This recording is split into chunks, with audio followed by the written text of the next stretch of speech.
always something that's just not right and be pissing me off. Okay, so what are we doing today? So I want to do a comparison of three different body types of curvy doll bodies. This is gonna be turned into a regular edited upload. So if you missed this live, no worries. But I just want to give people an opportunity to ask questions if there's something specific they want to know about these body types that I don't know. I guess I wouldn't think to go over it unless somebody asked me those questions specifically. So that's what we're going to do. If you're new to this channel, my name is Gypsy. So welcome to the chaos on Broken Dolly TV. And we're going to, just in a little bit, I'm going to switch everything around so you guys can see the dolls more clearly. But the ones I want to feature today are this one. It's not the doll itself, it's more the bodies. But this body is what I call a standard articulated curvy body. And then I've got this one, which is the made to move curvy body. And lastly, I have this one that I think is a collector curvy body. But of course, I have to take all the clothes off to know for sure that I'm not making mistakes here. So we're going to take a look at each of these because I realized as I do my reviews of my dolls and when I do little like restyles of my dolls that curvy bodies with articulation, they're not all the same. I also have one other bonus body that I want to show you guys too that's slightly different that I never hear anybody talk about. And I think that has more to do with the fact that the body, I think it's only been used one time on one specific doll. So if you don't have that doll, then you wouldn't have that body. But it is by Mattel. So I want to show you guys that one too. But we're going to turn the camera around so we can take a look at these. If you have any questions, be sure to leave them in the comment section. And we're going to take the clothes off of everybody. Oops, I did that on purpose. We're going to take the clothes off of everybody so we can take a better look at each of these bodies. Okay, so now, this is technical difficulties whenever you do something live. All right, so I'm going to spin this camera around once I figure out what I'm doing. And then we're going to take a look from over there. Let's see. You're going to see my ceiling first. Okay, is that how you do it? Nope, that's not how you do it. Bear with me, we're almost there. Okay. All right, take this cord out. We don't need that cord. Come on, Gypsy, get it together. And then turn around, round and around and around. Woo! We're almost there. Then we're gonna adjust the. We're gonna adjust everything. Good Lord. Okay, here we go. See, we did it, okay? Eventually we get it together. That's the rule here. At some point, we get it together, all right? But now I feel like I need to adjust this more. We got to get shorter, you guys. We're too tall.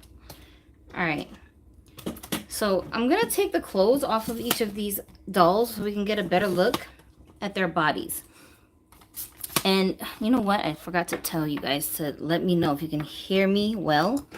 Because my device is not the same one I usually use. And sometimes I feel like my voice goes in and out if I'm not on top of it. So we're going to take a look at these guys. All right, you guys can come over here, please. Thank you. Move out my way. And, oh, that's why it looks crazy. Because something, see, this is what I'm talking about. Every time I try to do something live, it's always a freaking feat. Give me a break. Okay. All right. This is the best I can do for right now. All right, let me know if you're having a hard time seeing, and then we'll make some adjustments. All right. Lucky girl, hey, what's up? Do you collect classic Barbies too? What do you mean by classic Barbies? Do you mean like from like the 50s and 60s? Is that what you mean? I don't collect vintage Barbies, if that's what you're asking about. Not because I don't like them. There's nothing wrong with them. I just never got around to adding many of them. I have like remakes, I guess, if you want to call them that. I have dolls that are silkstone face molds that are the newer ones that have the jointed body parts. I have 2 of those, but I only like them because they have joints. Like if they didn't have joints, I probably wouldn't have wanted them. And the Silkstone faces are amazing, but they're not really like, you can't really body swap them like you can with all the other modern dolls. So for me who like to customize dolls, I need something to customize. I'm not gonna get a vintage doll and then just leave her in the box. So it just doesn't make sense for me to collect them. That's the only reason why I don't have them. Not because I don't like them. Like, I live vicariously through you guys who do collect those kinds of dolls by watching your social media feeds, and like that's enough for me. I can live vicariously through other people's collections. Um let's see. My Fair Lady, Audrey Hepburn, 1960 to 2010. Okay, so if you mean like celebrity dolls or like pop culture kind of dolls, I don't have like a specific doll that I collect that's supposed to be from a certain era. Like there are certain dolls that I want that I just wasn't collecting at the time when those dolls were available, so I never got them. Like for example, any of the Cher dolls, they're all on my grail list. Like I would take any of them. But now the prices are so exorbitant, it has to make sense for me to like want to pay that kind of money for a Cher Barbie. And then who's another one that I really like? Elizabeth Taylor. Ugh, love her. I sometimes see some on eBay that seem like a reasonable price, but again, I would most definitely be swapping the head onto a posable body because I don't want it for the character. Like, I don't want it because it's Elizabeth Taylor, like I'm a fan of hers or anything like that. I just like the way that the doll's face mold looks. So, to me, in my collection, she would never be Elizabeth Taylor. I would change her character completely. You know, like this is my Vera Wang doll, which I wanted for this mold. I don't really care about her being Vera Wang. That's not really important to me. So that type of thing, if that makes sense, what I'm saying. My camera is not wanting to focus. And her face up, the way they did her screening, she looks so realistic. Like she doesn't look cartoony at all. All of the face paint is very softly done. I don't even have any Barbies like this where the face is like this, but that's what I like about them is the face sculpts. So you know, I don't know if those dolls I mentioned count. I have those dolls. I probably have some other ones that I'm not thinking of off the top of my head. But I don't not collect them. It's just like I just haven't gotten around to adding certain dolls to my collection. So that's what it is. Breakfast and Tiffany. You should look that up. Yeah, I'll look that up. I feel like I've seen that before. Have I? I don't know. Pink is not really my color either. Like everything I have that's in pink, I end up either throwing away, giving away, selling, or getting rid of it. Like I barely have any pink in my doll's wardrobe because I just don't like the color pink. I love purple, but I don't like pink. Um, Let's see. Karen Phillips said you still have the handsome guy you did a few years back where you rooted his beard. He was amazing. You're gonna have to remind me. I don't remember rooting a doll with a beard. I might have flocked some beard hair onto a doll. Hi Priya. So we're gonna take a look at these dolls real quick. If you have any questions about these body types, something you want me to try or show you, then please let me know so I can remember to do that while you guys are here with me live. So this one is the first one we're going to look at. This is the made to move body, okay? We're going to strip everything off the dolls so that we can get an actual close look at their details. But, I mean, this is probably the most popular version of a curvy articulated body that most people have in their collections. And I think only because it's the most accessible at like a reasonable price is the made to move versions of these bodies. So here's what the made to moves look like. Obviously, they have joints from head to toe, like everywhere. These have the most points of articulation that is available for Barbies at this time. One of my huge pet peeves is this horrible molded underwear that they just love to put on these dolls for some weird reason. And the legs here, they rotate, but because it's a rotating leg, it's actually very thick. Like it's just very wide. So you're going to have some issues trying to find pants for these kinds of dolls.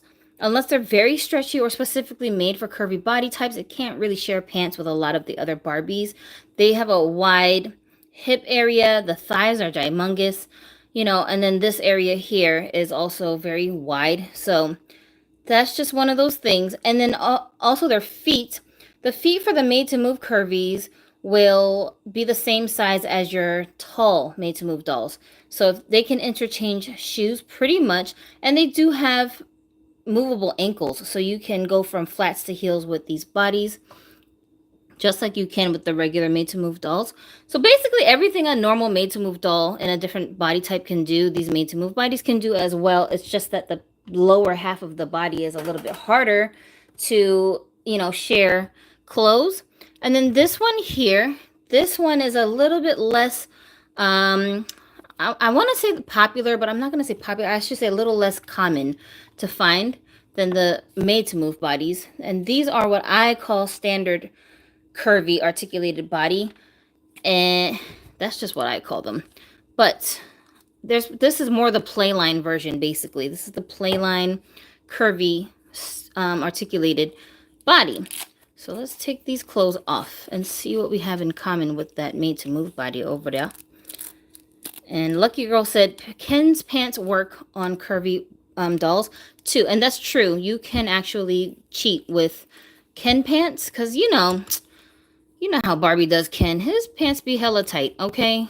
But the dimensions of the pants tend to work for curvy dolls. It's just that they're not going to be cut in a way that's like, you know what I mean? It's not really like a feminine shape to the cut of the pants.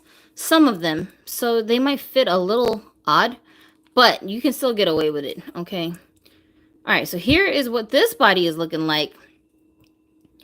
And they're very similar. Like the torso to me looks very similar in dimensions. The width, the length of the torso looks pretty much the same. The arms, you are going to get a little bit more width from the Made to Move doll's arms, just because she's got that rotating joint, and that adds slightly a little bit more bulk. But it's very similar still in the shape, and the hand molds are the same. And here's where you see the differences is in the legs. Again, I feel like if you didn't have this piece here covering the thighs, it would be shaped like this. And then, of course, the knees are completely different because you've got the double joint in the Made to Move. And the regular one doesn't have that. And then the feet are also different. This particular one has flat feet. I don't know if there exists another kind of curvy jointed body like this that's playline that comes with a high-heeled foot. But the ones that I have flat feet. I don't think I have any that have a high-heeled foot. So I'm not even sure if that's a thing. And of course, because Mattel loves to put printed underwear on their dolls, it also, I don't really care about them having these fake underwear, but I just hate that they're textured. Because when you put certain kinds of clothes on them, the fabric, it always like, it dents. Like you can see these ridges through the pants. And that is so aggravating to me. I just aesthetically, it doesn't look right. But anyways, technically these two bodies are pretty much the same, except for where the joints are, okay? The Made to Move has more elevated joints, so they're gonna, you know, move differently. But everything else, shape-wise, is almost identical for these two versions. So let's put you back here. Can you stand, or are you gonna fall down and act like you drunk? Where can you get these bodies? So the ones that I have that this doll has been head transplanted onto, I got them originally from the, I want to say, what dolls were those? Barbie Extra? I think that they're from the Barbie Extra line. All of those dolls came with different, like articulation, but most of them were, I think they were either original bodies or curvy bodies for most of them. So that's where I got mine from. And then here and there, occasionally you'll run into some dolls that have those joints that have a curvy body type. But like I said, they're not that common. So you're not going to see them as much as you see curvy Made to Move bodies. We're only showing bodies that have joints in this video.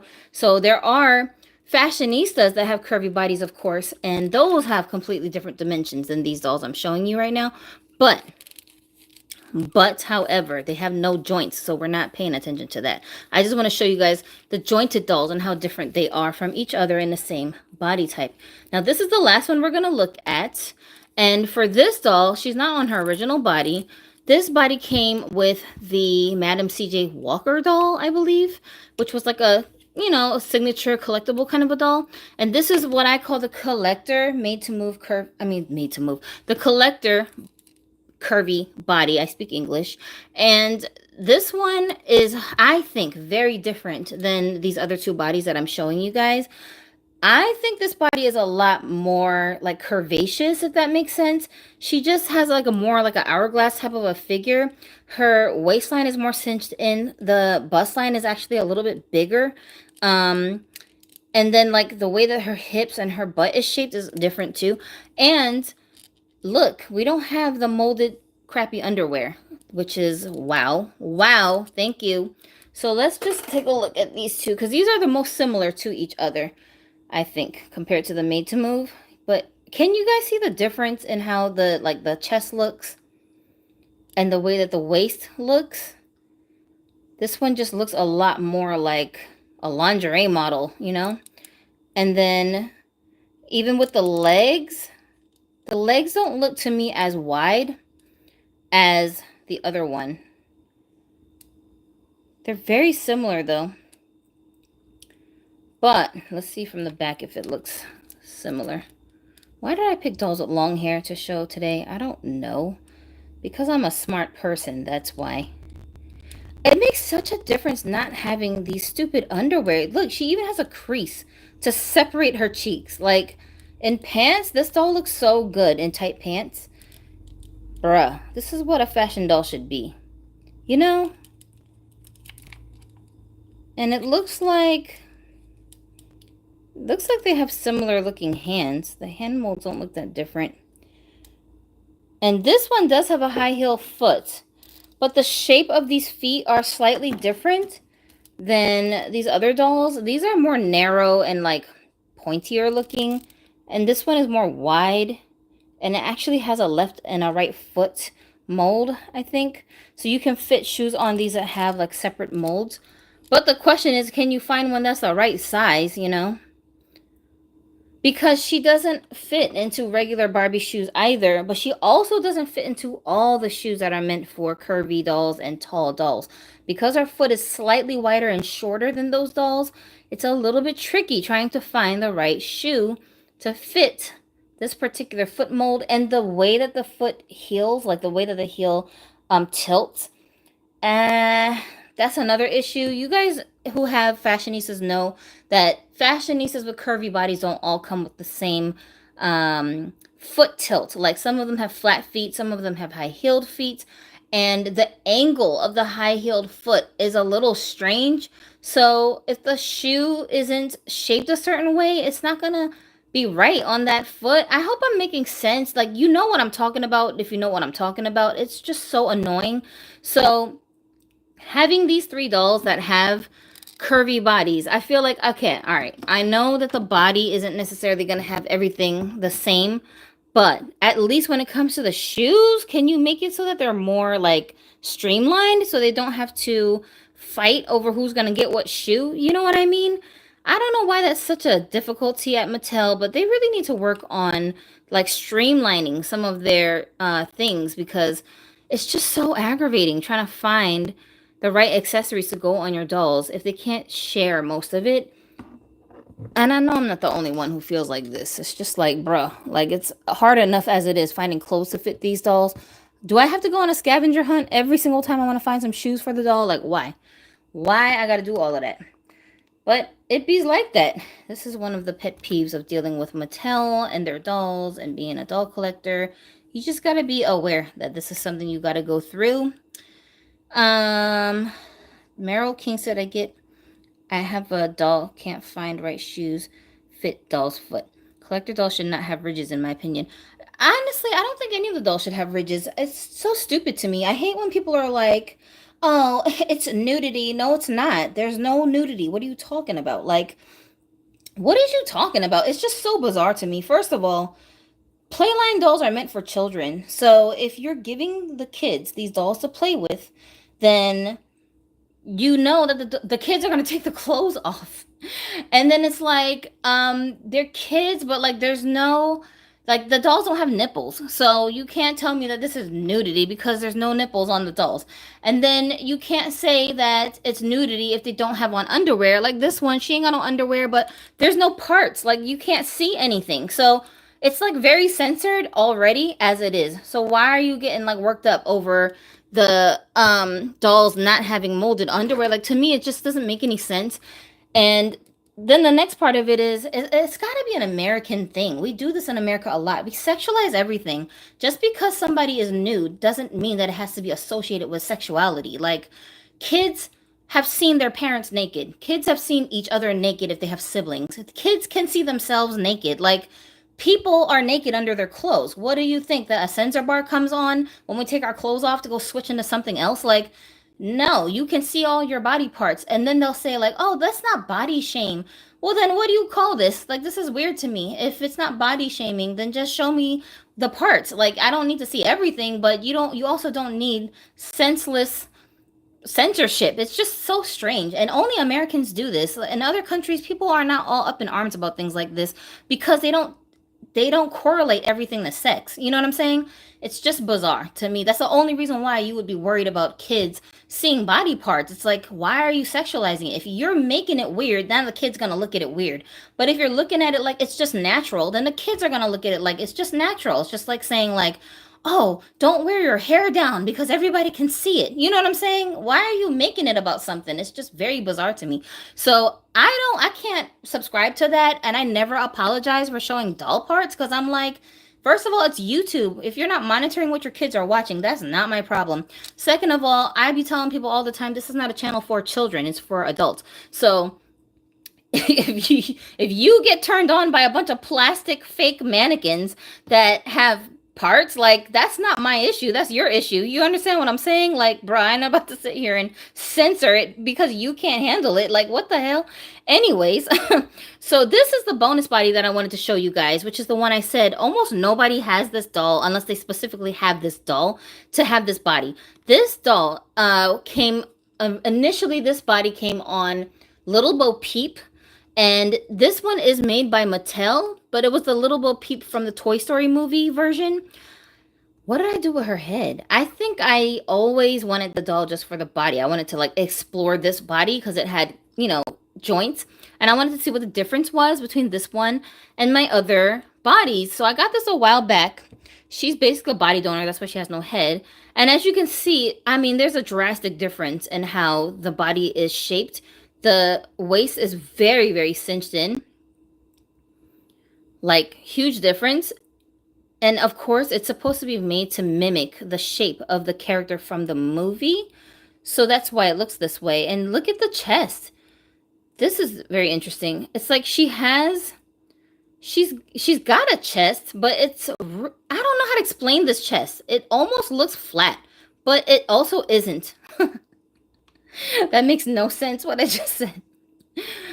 Like, I don't know how to explain this chest, the dimensions of the chest, but compared to the Made to Move body, it looks very flat next to her.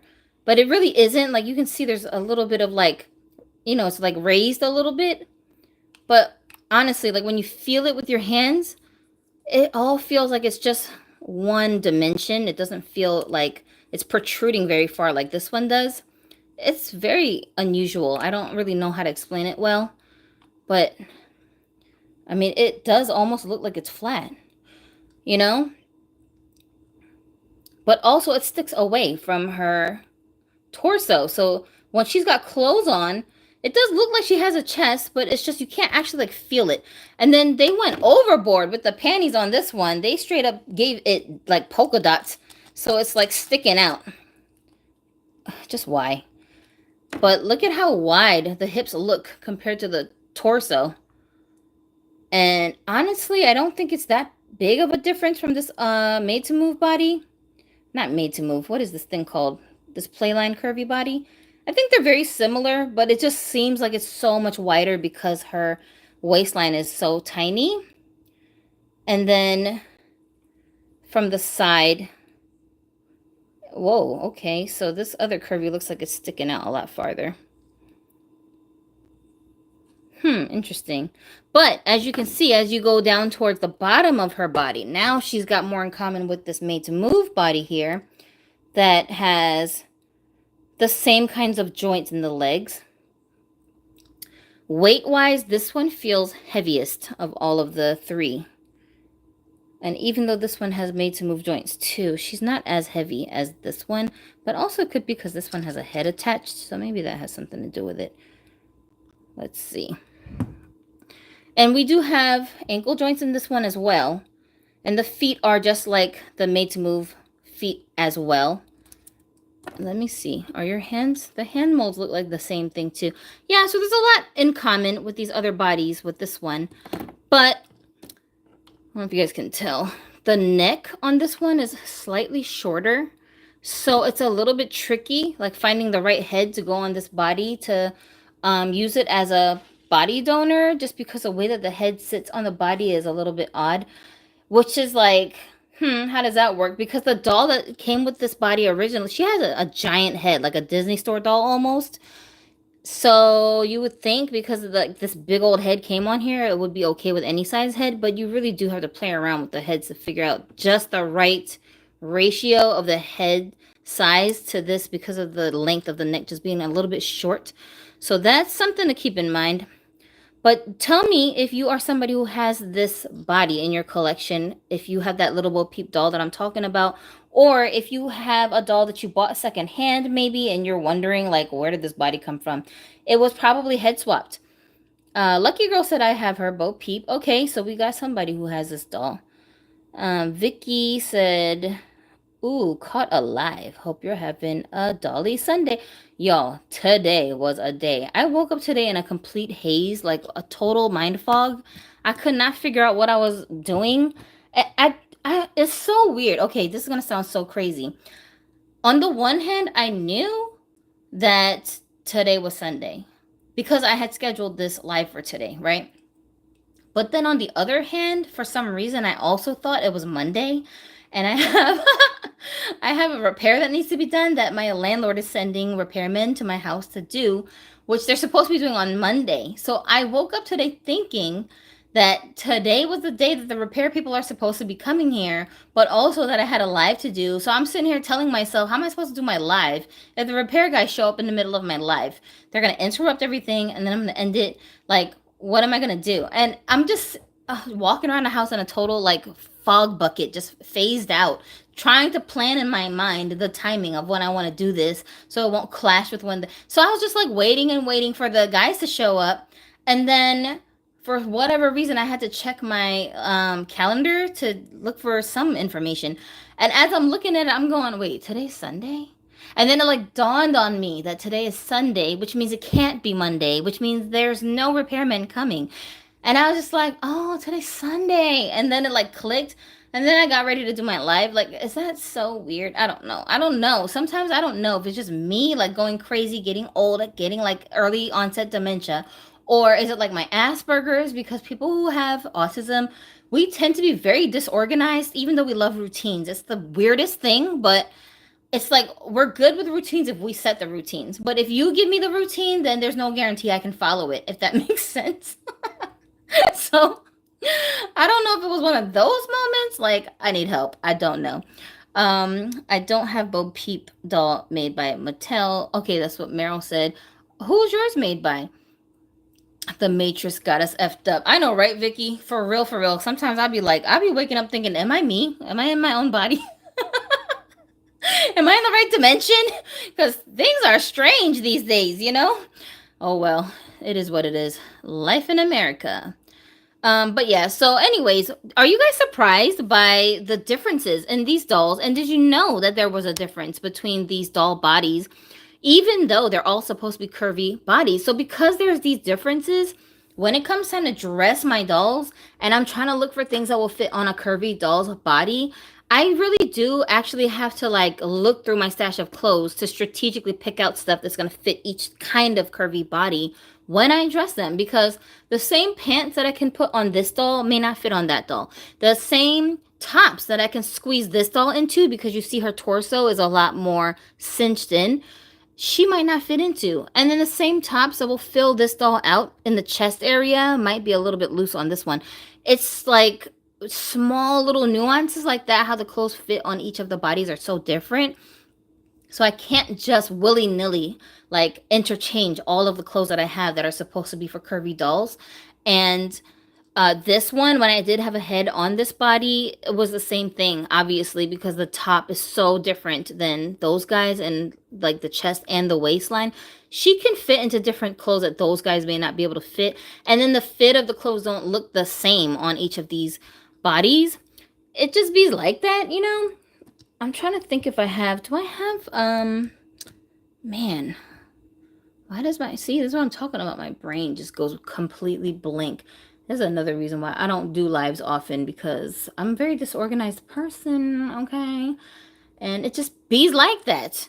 But anyways, yeah, I've been wanting to show you guys this for a long time. I kept like trying to remind myself that I needed to do a comparison video for these three bodies, but I never get around to it because when I'm filming, I just have my list of things that I want to get done, and I'm trying to check that stuff off my list. I'm trying to get to requests that people left, and then every time I'll end up like coming across a body type when I'm like dressing a doll, reviewing a doll, that I'm like, oh, I need to show this. And then I just don't get around to it. So I thought, let's just do this live so that I can make sure I get it done. And then later, I will do an edited version of this video for the people who missed it, because it's so much easier for people to find videos when you just put them up in your regular uploads than in the live sessions. Of course, you know, they missed a live discussion, but there's nothing anybody can do about that. So that's what I'm probably going to end up doing with this one. My last live, it accidentally turned into a 4-hour live. That was a complete accident, but that's because it was a Q&A. And y'all had so many questions, and I was trying to get to everybody's questions, so it just, like, it was inevitable. But if you don't want to sit through the whole 4-hour live, I do have an edited version of that. The first hour is up on this channel if you want to take a look and see what kind of questions I was asked. And some of the questions had to do with dolls, some of the questions had to do with my life, my views, things like that. So we talked about a lot of different topics. And so that's in my regular uploads if you want to go and check it out. The rest of the 3 hours that's left, I'm working on editing those in like 1-hour chunks. So I'll put those up as well for whoever wants to take a look at them in segments. Because if you're anything like me, I don't have the attention span to watch a 4-hour long live. Unless I'm like trying to go to sleep, you know, I'll put it on and just fall asleep to the voices talking in the background. But if I'm paying attention, 4 hours, you're gonna lose me in like the first hour and a half. Okay. Justin Artistry said, back in 2018 I was at Barnes and Nobles and they had the Curvy Barbie looks doll, and I was planning on using my $100 on her, but I ended up passing her. She was $30, by the way. At the time she was $30. Ooh, yow. Same, I thought today was Monday. I wanted Chick-fil-A. Lucky Girl said, yo, that's so weird. I just had Chick-fil-A last night. My husband and I went on like an impromptu date, but we weren't trying to. We were actually out running errands, and then it just turned into a date. And then we were like, oh my gosh, where are we going to eat? We need to find something to eat, because it was like so many hours had gone by since we had left the house. And then we ended up going to Chick-fil-A, and I was asking him, have you and I ever gone to Chick-fil-A together and had a meal there? And he was like, no, I don't even remember ever going to Chick-fil-A. I'm like, are you sure? And he's like, for reals. I was like, say word. Me and him been together for 16 years. He's never gone to Chick-fil-A with me. So we went together yesterday and had some. That's such a strange coincidence that you mentioned Chick-fil-A, because we never go to Chick-fil-A. Like, what are the odds? But it was good. It was all right. What did we have? We had like, I'm dumb. I was about to say, we had a chicken sandwich. Duh. They ain't got nothing but chicken sandwiches there. What else would you have had? Obviously. I'm smart, y'all. Aren't I smart? Anyway. All right. Their new lemonade is so good. Dragon fruit. Yes, that's what we had. I was like, but they need to give refills, because I drink it too fast. And I swear I told them light ice. I don't think they gave me light ice. I think they gave me all ice. So I feel some type of way. I used to work at a Salvation Army that was like a food pantry as well. And so we would actually get a bunch of donations from Chick-fil-A when, like, you know, when their business hours are done and they have a whole bunch of leftover chicken. They would pack them all into these big, like, huge bags of chicken and just give them to the church. And we would hand them out to people who were coming in there to get food. Bruh, when we'd have leftovers, our bosses would let us take them home. And I would take those little nuggets, refry them, and then add like, like the Chinese sauces, the orange chicken sauce, general sauce, stuff like that. I would just like add a sauce to it and then turn it into fake Chinese food and eat it with some rice. Bruh, banging, okay? Those are mad good. And we used to, my kitchen used to be stocked with Chick-fil-A chicken that I didn't buy. I just brought them home from work with me. Craziness. People used to come in there and straight up like fight over the chicken, trying to get some Chick-fil-A chicken to take home for free. But that's a blessing that there's places like that. You guys, if you have some place like that in your area, like a food pantry, donate to them. Send them your food. Give them your canned goods. You got a bunch of string beans in the back of your cabinet that you have not touched in like 12 months and you forgot it was even there. Like if it's not expired, take them down there. Jarred stuff, canned stuff like pickles. Um, what else do they take everything. Noodle packets, like if you have like ramen noodles that you have too much of, or it's like you're not gonna eat them, send them down there. If you are somebody who's trying to like change the way you eat, people have to go on different kinds of diets because of health reasons or because they're trying to like lose weight or do something, they're trying to like eat better. And you have a bunch of food in your house that you're like, I don't want to throw this stuff away, but I'm also not about to eat this stuff because it's not really good for my body. Somebody can use that, bag it up, and go take it down to a food pantry and give them away. It just goes so far, and people really need it. And a lot of people that come to those food pantries, it's kind of sad because when I was working there, I realized like these are not people who are, homeless crackheads. Like that's not what they are. They're people who are working. Some of them are working 2 and 3 and 4 jobs. Some of them have double incomes. Mommy and daddy are working, but it's just cost of living is so high that it doesn't even matter that they're both working. They're struggling to put food in their kids' mouths. You know what I'm saying?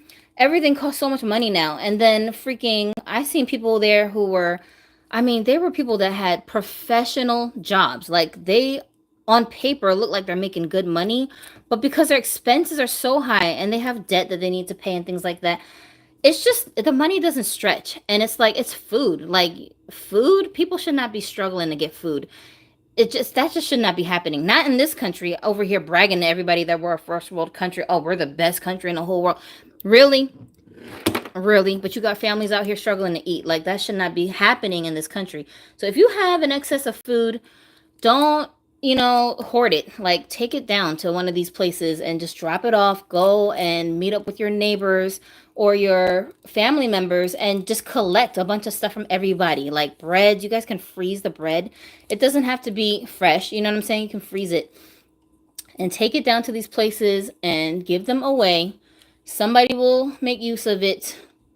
It'll go to a good cause. You'll feel better about yourself that it didn't go to waste and that somebody's kids are able to eat that stuff. Because a lot of the stuff at the food pantry, really, you do have to be like kind of creative figuring out how to make use of some of those things. Because when I worked there, I noticed that a lot of the food that is there, it's very carby. Like it's a lot of starches and carbs. They're not really that great for you health wise. But at the same time, when you're like struggling to make ends meet, you can't really be picky. So you're going to take whatever it is that you can get. So even if it is just like boxed macaroni, spaghetti, like things like that, you can make it stretch. You can add it to other foods, mix it with other stuff to, to kind of like combat the fact that it's all like starchy and carby. I wish that those places were able to hold produce more, Like, look at how this thing is a struggle to get on her arms. Is this that same shirt that I was trying to get on my other doll and it just wasn't fitting? Didn't it? I just took this off of one of these dolls. You see what I'm talking about? Like, that's what I mean. It might fit on one doll, but it won't fit on another doll, even though they're both curvies. It's so bizarre. Yeah, I have to be so picky. Anyway, what was I saying? I was saying something about the food pantry. Yeah. Whatever you guys can do to give to your community, absolutely, you should do that. It's for a good cause. And I'd be feeling so bad sometimes. I'd be seeing like little kids coming in there with their families trying to get food. It's so sad. Oh my God. I shouldn't even look at it like it's so sad, but I'm just saying it's good that we have places like that. You know what I mean? That they're allowing people in the community to come and pick stuff up. And the one that I worked at, there was like a rule that you could go there once a week. This is in Washington states that I'm talking about. You could go once a week, but I think you can go to all the food pantries in your region. It doesn't have to be just the one, because they're going to ask you for some of your family demographic information. It's not because they're tracking you. This is not like a government agency. So it's because they just need demographic information to give to people who are funding them. You know, they're like corporate, not corporate, they're headquarters. They need to be able to say who they're helping. So that's why they ask you for that information. So don't think you don't qualify just because you make a certain amount of money. It really doesn't matter how much money you make. Like I said, people came in there that were, you know, on paper, they look like they're making good money, but they still needed the help. And we didn't turn people away because of that. It's kind of like you don't understand sometimes as a resident or a citizen how much rights you have that you aren't even taking advantage of. And it's there for you. You know what I'm saying? So you might be somebody whose household qualifies to go and get some free food. And a lot of the food that is at these places, they come from grocery stores. So once the grocery store has items out a certain amount of time, they can't leave it on the shelf. Like, they have to get rid of it, even if it's nothing wrong with the food, because they have a sell-by date, which is different than the expiration date.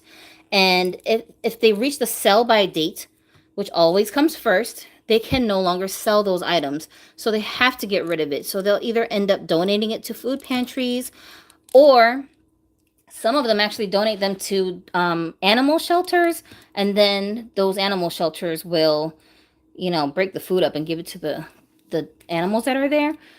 So that's a whole thing. Basically, we don't want the food to go to waste if there's nothing wrong with it. So, you know, it's good to give it away. But also, you gotta also like check the food when you go to food pantries, because sometimes the workers be slacking and they be letting stuff hit the shelves that ain't really supposed to be on the shelves.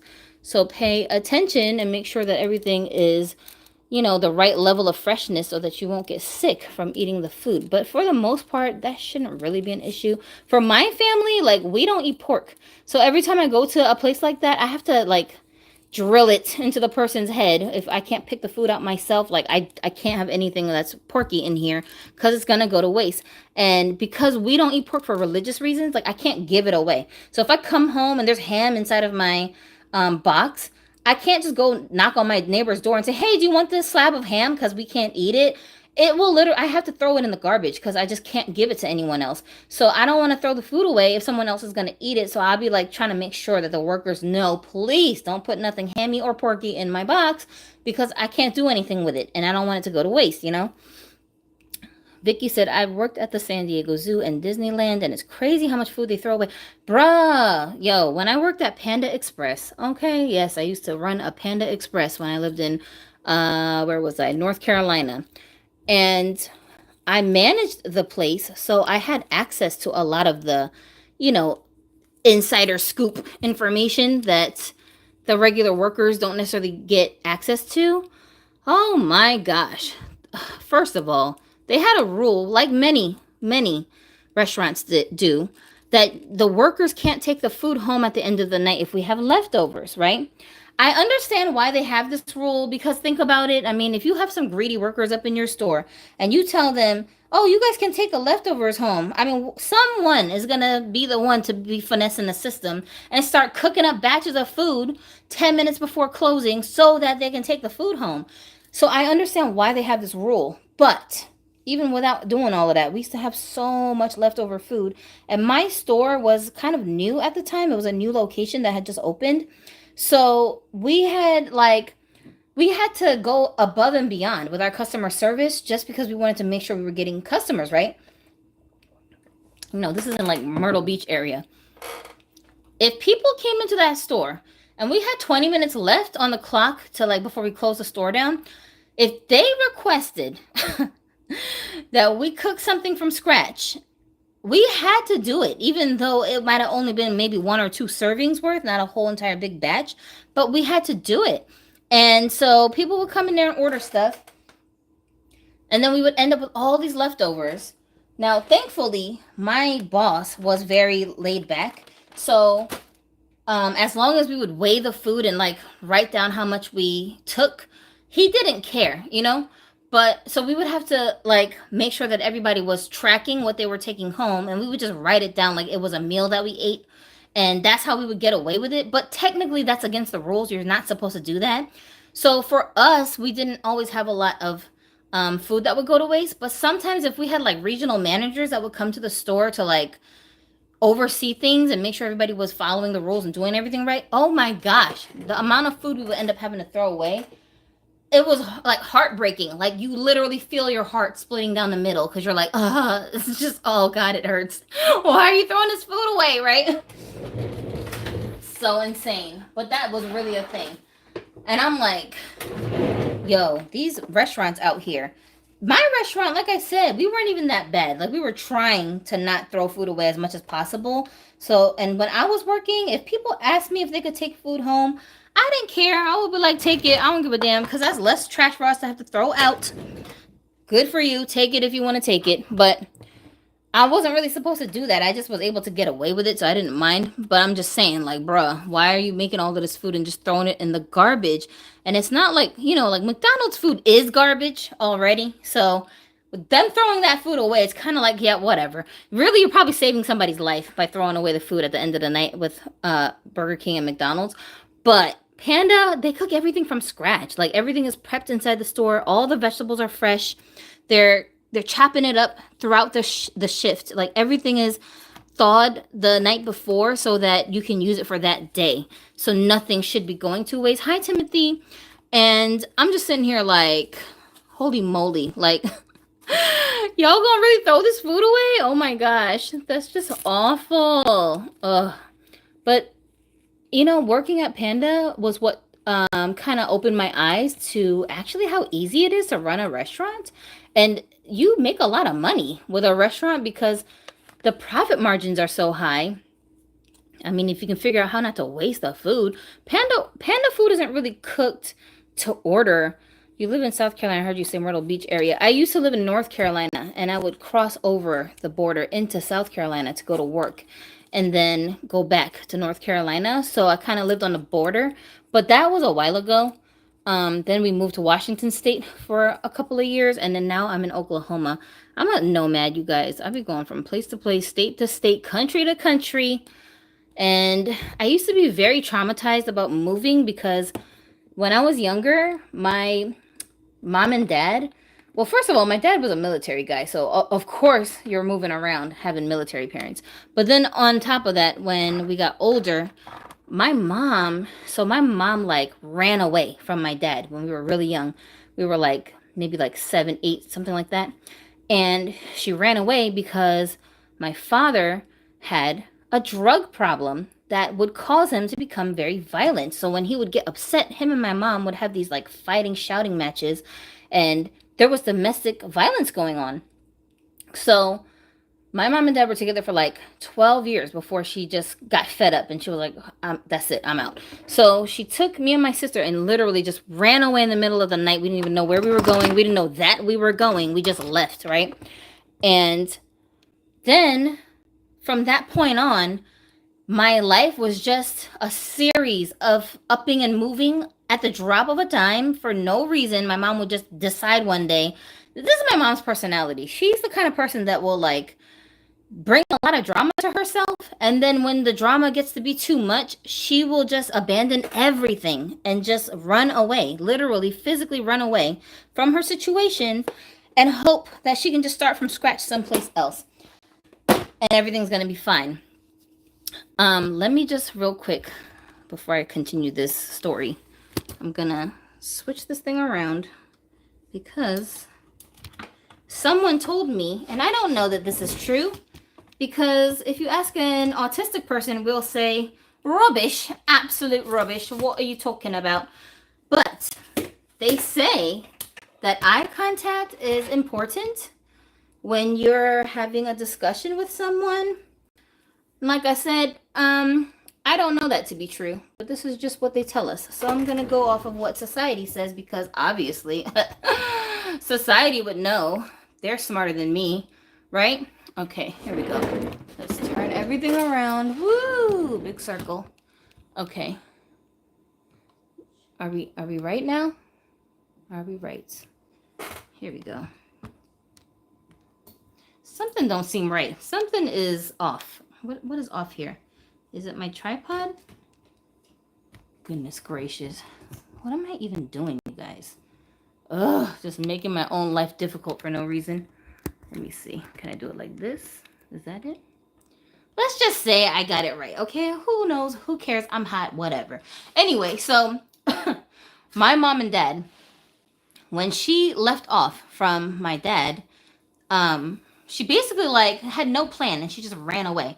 And don't think I'm saying that she ran away like it was a bad thing, because if this is the only way that you have to get away from a domestic violence situation, you should. And people should not shame people for the way that they're removing themselves from these situations, because the important thing is your safety. So I don't want anyone to hear what I'm saying like that. And if you're in a situation like that, you're telling yourself, oh, I can't leave because people are going to judge me. F them. It doesn't matter what they think. You gotta worry about yourself. Okay. So that's not where I'm coming from. But my mom didn't run away the way she did because she just didn't have any other options. My mom is just a very helter-skelter human. Her personality is like this. And she can't make a plan to save her life. Like, she just can't do it. So everything she does is like this. Even when she's not in an emergency situation, she just runs away from her situation and just will like literally jump ship anytime something doesn't go the way she wants it to go. And then she just expects for like the next time she pursues, when she tries to like pick up her life, she thinks everything's just going to fall in line by itself. And it's like her running away abruptly isn't going to affect the future. But that is not the case. You know what I'm saying? So then she has to deal with the consequences of doing this, and she just keeps compounding her own problems.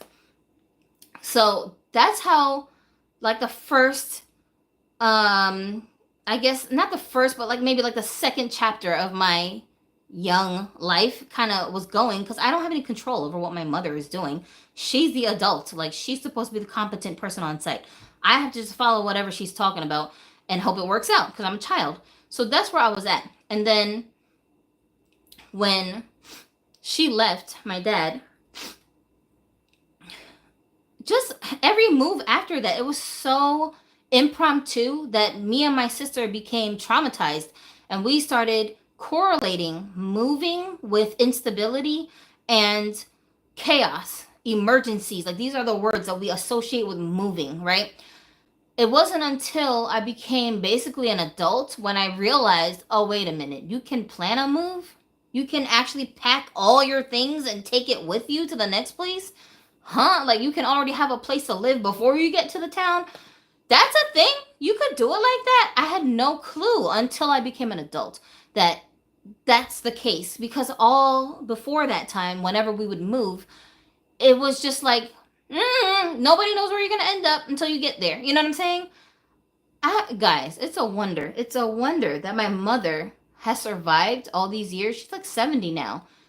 Thinking like this, and that she had 2 children in her care, and we didn't end up in a gutter someplace. Like, I think I almost got human trafficked multiple times living with my mom.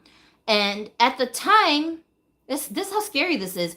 In the moment, you don't realize how much danger you're actually in. You really have no idea. It's not like when they tell you on these true crime shows. If Natalie knew that she would be abducted, she would have never walked down that street that day. If she had known, she would have never talked to that man. Like, it's not like that. There is no red flags, and you're like, maybe this is a situation I shouldn't be in right now. It ain't like that. Like, these people that snatch people up off the streets, con you into getting into the van, it's usually very subtle the way that it happens, where you have no idea that you are even a target. It feels like it's 2 different ways that it can happen. One is that you are really just minding your business walking down the street, and you're just not paying attention to your surroundings to know that certain people are sus, right? Especially when you're very young. This is a problem that I think that we have in this country. We will over-sexualize things like a doll, but we won't actually tell our kids about things that they should be aware of, that are everyday situations they might find themselves in, that could harm them. We just don't talk about it because we're like, oh, we want them to be innocent. We want them to just enjoy their childhood. And it's like, yeah, we do. But if you get abducted, if you get molested, then how are you going to enjoy your childhood? You're going to get affected by that, you know? So because of the experiences that I've had as a kid, I'm not like that with my kids. I tell my kids the truth. I tell them, you know, like my kids, I tell them when you're in the car by yourself, the first thing you need to do is lock all the doors. Don't get comfortable because it's your driveway, okay? You don't know what people are capable of. People do all kinds of weird things. Lock them doors. Do not open the doors for nobody. Don't roll down your window for nobody. Lock your doors and look around. Be aware of who's around you when you're sitting outside on the porch, when you're sitting in the car. Pay attention to these kinds of things because you can never be too safe. You just can't. I'd rather be paranoid and be safe than be out here all willy-nilly just enjoying my day and then somebody walk up to me and do something crazy to me and I'm sitting here like, why didn't I see that coming? Because I already know what that's like. I've been in those situations. Like for me, living in Brooklyn at the time when I was like a young teenager, that atmosphere, I don't know if it's like this now, but at the time when I was there was a very loose atmosphere of children being out on the streets alone. Little kids, I mean little kids, like they look like they were in kindergarten, first grade. They would just be outside, just walking around in the New York City streets with no adult supervision, going all over the place, blocks and blocks and blocks away from their home. These kids would just be walking around outside. Anything can happen to them, but because of the kind of culture that New York City had at that time, there wasn't this sense of protect the children, make sure that, because people who live in that environment are busy. The parents are busy. They're at work. They're taking care of business. Like, it's chaos, right? They can't watch their kids 24 hours a day. It's just not possible. You literally have to like have your kid on a leash to keep track of them. So the people have to give their kids a level of freedom and teach them independence so that they can, like, they know their way back and home from school. They don't have school buses. What are you talking about? Like, whatever district your school is zoned to, you gotta walk there. You're not getting a school bus in New York City. What are you talking about? Like, people who live that life, these like suburban lifestyles, I think we take for granted that our children have access to these things. Everybody's kids ain't living like that. So the kids are literally just in the streets, you know, and they're accessing people that you really don't know who is around them. When I used to live there, I would walk home from school a few blocks every day. And sometimes, because I had a very tumultuous life in my home, my home life would drive me outside. Like, I wouldn't want to be in the house. So I would go outside by myself and just be killing time, just walking around outside aimlessly. I don't got no place to be. I ain't got no money. I'm a teenager. Like, I'm just walking around outside with nowhere to go. And sometimes it would be dark and I would be like just walking around by myself. Imagine some young girl just walking around by herself. She don't even know the kind of danger that she's in a situation like that, with no chaperone, with nobody keeping her company. And we didn't have cell phones back then, so it wasn't like I could just speed down the popo and be like, this man is following me. There was none of that. Payphones was as good as you gonna get on the streets. So I'm just walking around outside. Many times there were men following me for blocks, and I wouldn't notice that they were following me until already I'm blocks and blocks and blocks into my journey.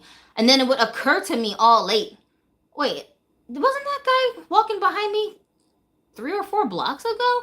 And now I'm like paying attention, like, is he following me? I don't know. And this is another thing. You'll be like kind of gaslit into thinking you're full of yourself. Why would you follow me? Of all the people on the street that you could be following, I'm not special. Why me? You know what I'm saying?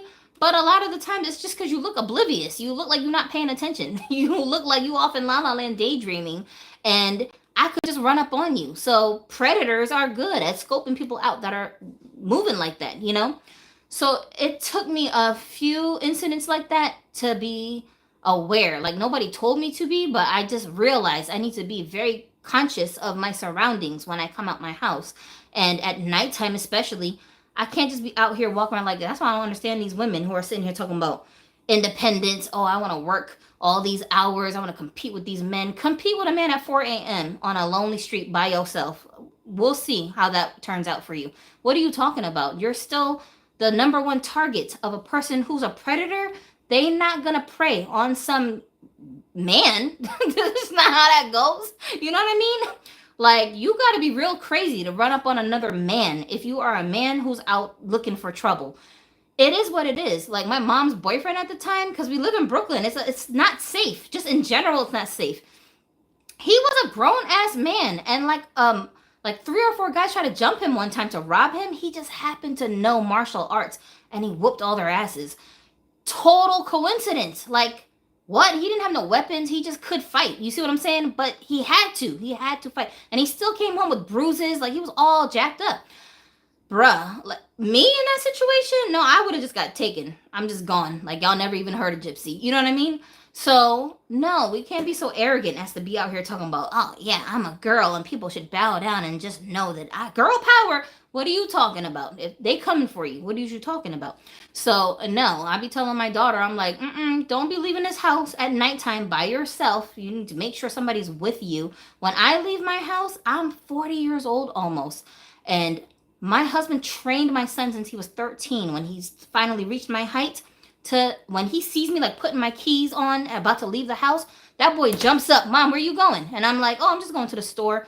No, he'd be like, hold on, I'm gonna come with you. He'll go throw on his jacket and come out the house with me just to be my chaperone, because I noticed that when I go to the store by myself, you can always see out the corner of your eye, ladies. You know exactly what I'm talking about. Dudes scoping you, right? They be looking at you. They be more smiley, nodding their head at you, waving at you, right? And most of the time, it's not dangerous. It's not bad. They're just being friendly, of course. But some of those dudes are like the guys I'm talking about that was following me when I was living in Brooklyn. Y'all trying to do something, and I can't really tell the difference sometimes. I don't know which one of you guys are dangerous and which one of you guys are just overly friendly. So when I'm by myself, I get that a lot more. But when I go out with my son, even from the time when he was 13, now he's 19, but from 13 on, even then, when men would see me with him, they would always avert their gaze. They wouldn't even look in my direction. And it would be like, oh, thank you, leave me alone. Because I'm not here to get hit on. I'm here to shop, right? So, and I didn't even realize that there was a difference until my husband started sending my son out with me. So now when I leave my house, like since I've been here in Oklahoma, I haven't left the house with myself since I've been here. And we've been here for about 7 months. Not at one time. And I never need to, because I always have either my husband or my son to go out with me. So like whenever I need to go somewhere, they be my like I feel like driving Miss Daisy. I just be like, can you guys give me a ride to the store? Thank you. I haven't even driven our car since I've been out here. And I like it like this. Like, I don't know why these people are out here trying to demonize women just taking advantage of our perks. Like, I don't want to do everything myself. Leave me alone. I don't even have the energy for it. What are you talking about? And that becomes more and more true the older you get. When you're in your 20s, you're just filled with energy, and you think that that means I have to go to work 40 plus hours. I got to go to college and get all these degrees. I got to go out. That's not what that's for, in case you didn't realize. That energy is so that when you have children, because usually in your 20s is when you should be having your first batch of kids, you'll have the energy to be chasing after these little toddlers that are running around your house. That's what that energy is for. But we don't understand this because our society drills us into thinking if you're a feminist, that means you should be out here doing what men do. Stop it, please give me a break. We was at Walmart yesterday trying to look for a refrigerator, right? And this lady, the CSM, the manager, we went up to her to ask her if we could get a hold of an L cart. So I'm like, yeah, I might need a carry out. Can you find me somebody to help me? My husband is sitting off to the side, and she said, yeah, let me just walkie-talkie one of these boys around here. Let me see if I can find one of the boys. And he said, oh, no, ma'am. It's not like that. It could be a woman. We don't mind. We don't care who it is, as long as they can get the job done.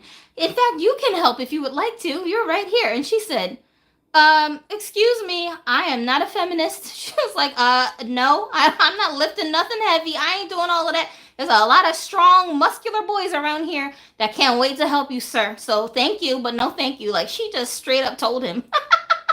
I was cracking up. And then there was like a girl that was standing next to her who also was working at customer service, but she had the baby hairs all swooped like this, you know. She had the freaking eyelashes out to here. She was wearing pink from head to toe, looking fly, but she could not chime in one bit. She just standing there looking confused. And I'm like, They done lied to your generation, young lady. They done lied to you. Okay? I was just like, she was looking at us like, I'm not sure if I'm supposed to be offended. I don't really know. Can I laugh? I don't know what I'm supposed to do. She just looked so confused. I was dying. And then when we were walking to the aisle, I said to my husband, I was like, you see what I'm talking about? The internet got these girls out here confused. They don't know what they're supposed to be doing. But you ask the rest of us women in real life that are living life, that have been out here, that had kids. Oh no, I'm gonna tell you like it is. I'm not hauling no garbage bags out to the front of the house. No, I'm gonna call you husband or you son and say, let me use your muscles. Can you please take this heavy ass bag out to the curb? Thank you. Thank you very much. I don't want to be touching all of this moldy stuff with bugs crawling on it. I'm good with that. What do you mean? I don't need to prove nothing to you. I'm good. Yeah, times were very different, Meryl, back in the 80s and 90s. But yeah, when I was growing up in Brooklyn, it was, I want to say, late 90s, moving into the 2000s. But I hadn't quite yet got to 2000 yet. It was the late 90s at the time. And it was dangerous, bro. The atmosphere was dangerous, but also just my level of obliviousness was dangerous, and nobody was warning me about these things. We didn't have true crime like TV shows. We didn't have that. We didn't have YouTube back then. So who was talking about this stuff? So something had happened to me, like, I mean, really, whose fault would it have been? Not 100%, 100%, like 20% would have been my own fault, just because I don't know any better. I don't know to not be out here at this hour just walking around willy-nilly, not thinking about the potential danger that I'm in. And the only reason why I think I didn't get abducted was because when I finally noticed that these dudes are following me, I would duck into buildings, and like I would turn a corner and I would duck inside of a building and wait for the person to pass by. And then when I would see him like way down the block, then I would come out of the building and then go on about my, path. But I had to do that so many times, and I actually blocked that out of my memory for years, until like last year. For some reason, I was just like reminiscing and thinking about things that I had gone through, these experiences that I had had at different parts of my life. And I was just like, oh my gosh, like I almost got kidnapped so many times, and I didn't even realize that that was the situation I was in. Another stupid thing I used to do when I was in my late teens, I would jump into cars with total strangers all the time. Like, dudes would pull up on our street, right? Our street, not like the street that I lived. There was like a main street in our town that everybody was just on, right? And this is another thing too. Like, when you grow up in the hood, I feel like your sense of danger is very skewed because there's so much chaos going on around you daily. It's like always some kind of like sirens just screeching down the street every single day, that you almost become desensitized to how easily you could be a victim of a crime, because crime is just a backdrop of your life. So you just tell yourself, like, they know me, they ain't gonna do nothing to me. You know what I'm saying? But that's not true. You shouldn't think like that. But I mean, that's how it is sometimes when you grow up in the hood. You're just so used to it. So like, so many times, day and night, I would be walking down the street, some dude would just pull up on me. It'd be like, sometimes it'd be one guy, sometimes it'd be three guys. Just a car full of dudes would pull up and be like, hey, shawty, you need a ride? And like, I was fearless. I would just be like, yeah, I need a ride. I actually do need a ride. Thanks for the offer. And I would just jump in the car with them. Yo, thank the Lord that I was protected and those people didn't do anything. To this day, I couldn't even identify them if I saw them someplace. I can't remember a name. I can't remember a face. And it wasn't just one dude. It was like many times like that had happened, that I would jump in the car with them. Sometimes I'd be with my sister. The both of us would jump in a car with these guys. And you're old enough to drive a car. Like, you at least you at least an adult, because those guys, the way they was moving, they weren't moving like high school kids. We only had one high school in our town. So like, everybody who went to school with us, we knew. We recognized their faces. These are not dudes that are from my school. So who are you? You know what I'm saying? You're a grown ass man and I'm a teenage girl. Like, I'm just hopping in cars with y'all. What in the hell, you guys? That is such a stupid thing to do. It's so dangerous. But that's how fearless we were. Like, we didn't think anything of it. We didn't think if you're not a criminal, you don't think like a criminal. Like, you don't think someone would be trying to harm you, especially if it's like they're so overt about the way that they're talking to you. They're not being sneaky. They're not like following you in the nighttime like these weird guys used to do when I was in Brooklyn. They just stopping you on the street, shouting out the window at you, hey, you want to ride? Like, it just feels so overt that you tell yourself, oh, they're just being nice guys. You know what I'm saying? Good Lord, what the hell was I thinking? Oh my God. Yo, so many times like that, things could have gone wrong. And there were times that people did commit crimes against me. But like I said, when that's your backdrop, everything around you is chaos like this, you don't really think of yourself as a victim of a crime. You just think, well, I made a stupid decision and I got myself in a bad situation. You understand what I'm saying? You don't always look at it that way. So like so many people did horrible things to me and they completely got away with it. And now when I'm thinking about it, I'm like, that was illegal, sir. Like you could have went to jail. What? Like I missed an opportunity to send him to jail. Like how many other people did you do this to? You know what I'm saying? It's insane. It is so insane. So my mother, like she was always moving us left to right at the drop of a dime to worse and worse and worse environments like this when she had ran off from my dad. So even though physically she was more in danger with my dad because of their fight, environmentally speaking, we were safer with my dad because my father was not beating me and my sister up, you know? And he was responsible paying bills and stuff like that. He worked. He was actually a very good father. He was really fine all around. It was just he had a drug problem, and every time he would be high, if my mother would start squawking at him, they would get into these horrendous fights and he would get physical with her. And she's so much smaller than him that absolutely he could have killed her if he just choked her or something. You know what I'm saying? So, you know, it's just one of those things where you have to like decide what's more important, me trying to keep this family together and work it out, or me being alive tomorrow. Like you got to make a decision here. Both decisions is going to come with some type of a consequence, and you have to be willing to deal with it. But in my mom's case, I feel like once you left that situation with my dad, technically, shouldn't things be better now because this person who's putting you in danger is gone? No, she would just replace my dad with like a worse version of him over and over and over and over again. All her boyfriends after my dad were like just weirdos. You know what I'm saying? So you're really putting us in more danger because the next boyfriend after my dad was a guy who turned out to be a child molester, and he molested me and my sister when we were just little teenagers. And like, and she didn't believe us. That's well, I'm telling you what your boyfriend is doing, and you don't want to believe me. Why would I lie? Why would I lie about something like this? Like, what are you talking about, right? We were not troublemaker type kids, so like, why would you think that I'm? What are you doing? Just horrible decision making on my mom's part. So this is the stuff that we had to deal with. So I'm traumatized by the time I'm an adult, saying to myself, moving equals instability. Moving means that everything is going to get worse than where you're at now, because that was my reality up until that point. And I know this doesn't have nothing to do with dolls, you guys, but in a way it does, because doll therapy for me is how I work out a lot of. That's why I can talk about this stuff, laugh about this stuff, and not be all in tears and like, you know, just a wreck, because I've been able to process a lot of these things. By the time I'm talking about it with other people, I don't look at this stuff like, oh, my life was so unfortunate. Bruh, people have been through worse than I have, you know?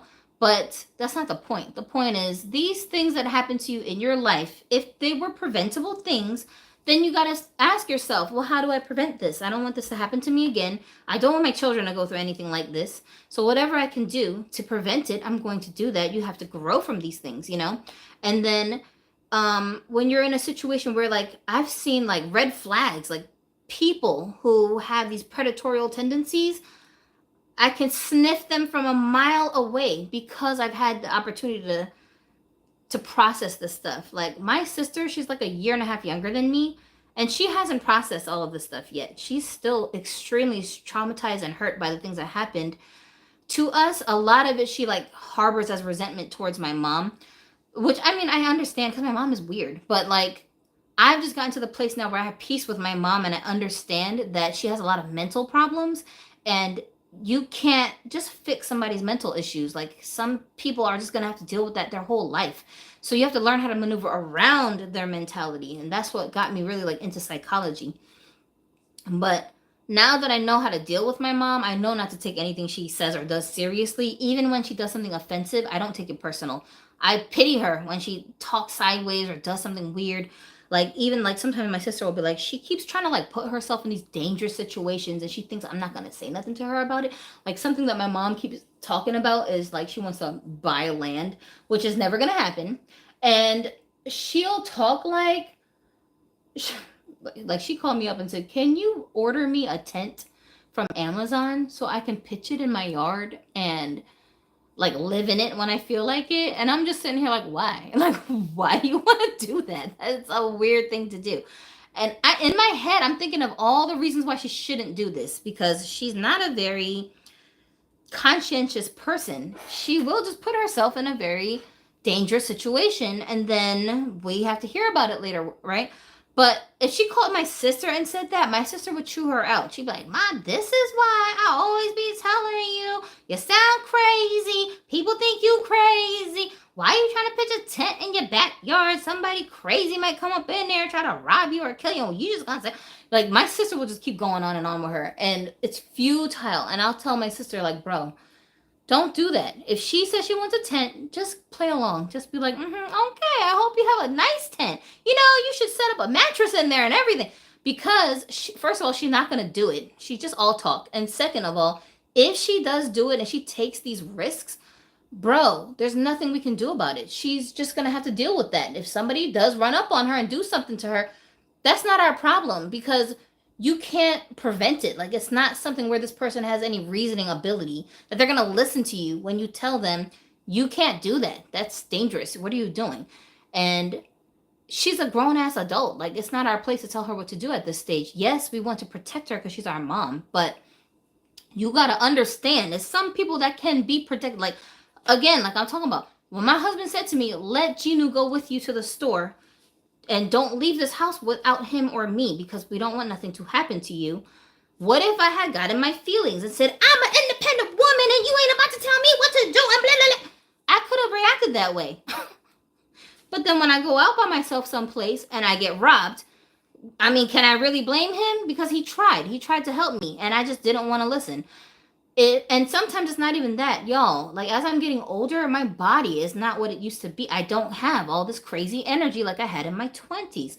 If I go someplace and, like, moms know what I'm talking about. You will tell yourself you about to go to Walmart with a whole checklist, right? I'm gonna get some bread, some butter, some eggs, and some cheese. Then you get to the store and you're like, "Oh, that's on sale. Oh, we could use that. But it's on sale right now, so I'm just gonna get it." And then you go down another aisle and you're like, "Oh snap, they got a good deal on these." Shoot, I mean, but the deal, I mean, I don't need it right now, but like 2 months from now, I'm gonna need that. So let me just get it now. Like, you just end up with a shopping cart filled with stuff because Walmart is the goddamn devil. And your 4-item list goes right into the car. Sometimes you don't even walk out with the stuff on the list, okay? You get all the way to the car and you loading it up and you like, "Where's the bread and the cheese?" Like, oh my God, I totally forgot. I got sidetracked, right? Maybe this is just an autistic mom problem. I don't know. But if you're a mom, I feel like to some degree, you know what I'm talking about. Times like this, sometimes when I end up having a shopping cart full of stuff, I need my son or my husband to lift everything into the car. I don't got the energy like that to be lifting and moving and doing. I don't want to do all of that. I don't want to sweat. I'm sweating right now and I'm just sitting still. I don't want to make myself sweat for no reason, right? So I need their help. They can load the car up a lot faster than I can and lift everything out of the car to bring it into the house. Sometimes I need one of them because I need the self-control barrier. Like, I'll get to a store and I'll be like, "I only need to go in here for some oil, but I know if I walk through that door, I'm gonna come out with 20 more things." And that's not what I'm trying to do today. I gotta get home, I gotta make a video, I got things to do. So I don't want to get sidetracked. So we'll go to the store and I'll say to my son, "Can you go in the store, take my debit card and just buy this and this, thank you." And he'll come right out 5 minutes later with exactly what I asked him to get and nothing else. He is not getting distracted. You feel me? This is the benefit of having these people around to like kind of check me, because sometimes I can't check myself. It just is what it is. This is one of the side effects of being an adult. Like, ain't nobody over you. You can just do whatever you want. Nobody's going to punish you if you don't follow some rule or do what you told I have a standard here. This is all I'm going to do. Nobody is checking you. So like you can, and that's not always good for you. Sometimes you need rules and restrictions and limitations. It's for your own, productivity. You need that. So this is the benefit of having, these people in my life that kind of help to check me. And if I wasn't open-minded enough to understand they're trying to help me, not restrict me. They're not trying to tell me I'm not something enough because it's better to have them around to protect me. Just not even because someone's going to try to attack me and my son can fight. They not even trying it. That's what I'm saying. They won't even bother. They're not even stepping to me. They will just look at me and dismiss me immediately because they already know. I don't even want to risk and see what this kid is going to do if I try something with his mom. Yo, what is that one story that went viral where that loudmouth crazy lady was screaming and yelling at some guy instead of a chicken shop or someplace? I don't remember the details, but it's this black lady and her son and a black dude, and it went viral. This lady and this guy got into it. They don't even know each other. The guy, I think he worked at the store, and the mom had an attitude about something, and she was just flipping out, screaming and yelling at him, and he was screaming and yelling at her back. And I don't know for sure, but I think that man slapped the woman or something. He like physically harmed her. He did something to her. She's a woman. She's not about to fight this man back and win. But her teenage son, who just happened to have a gun on him for some weird reason, he pulled his gun out and shot that man dead. And there was like no consequences. It was considered self-defense. They let him off. But if her son had not been with her at that day, I don't know how that would have turned out. Now, I'm not condoning somebody shooting somebody in that situation. That to me was totally asinine. He should not have shot that man. And not shot him dead. Maybe you could have shot him in the leg or something like that. That's another, I don't understand. Like, it's self-defense. Okay, he slapped you and you killed him. Like, that's too much. Shoot him in the leg if you just want to get away. But why does your teenage son have a gun? Like, the whole thing to me is just messed up. But that's not the point. I'm saying the principle of the matter. The son's instinct was to jump up and protect his mom. You understand what I'm saying? She didn't say, shoot this dude. She didn't, like, tell the son, fight him. Like, he didn't need nobody to tell him what to do. Instinct. He just was like, you're not about to come in here and slap my mom. Not in front of me. What did you talk about?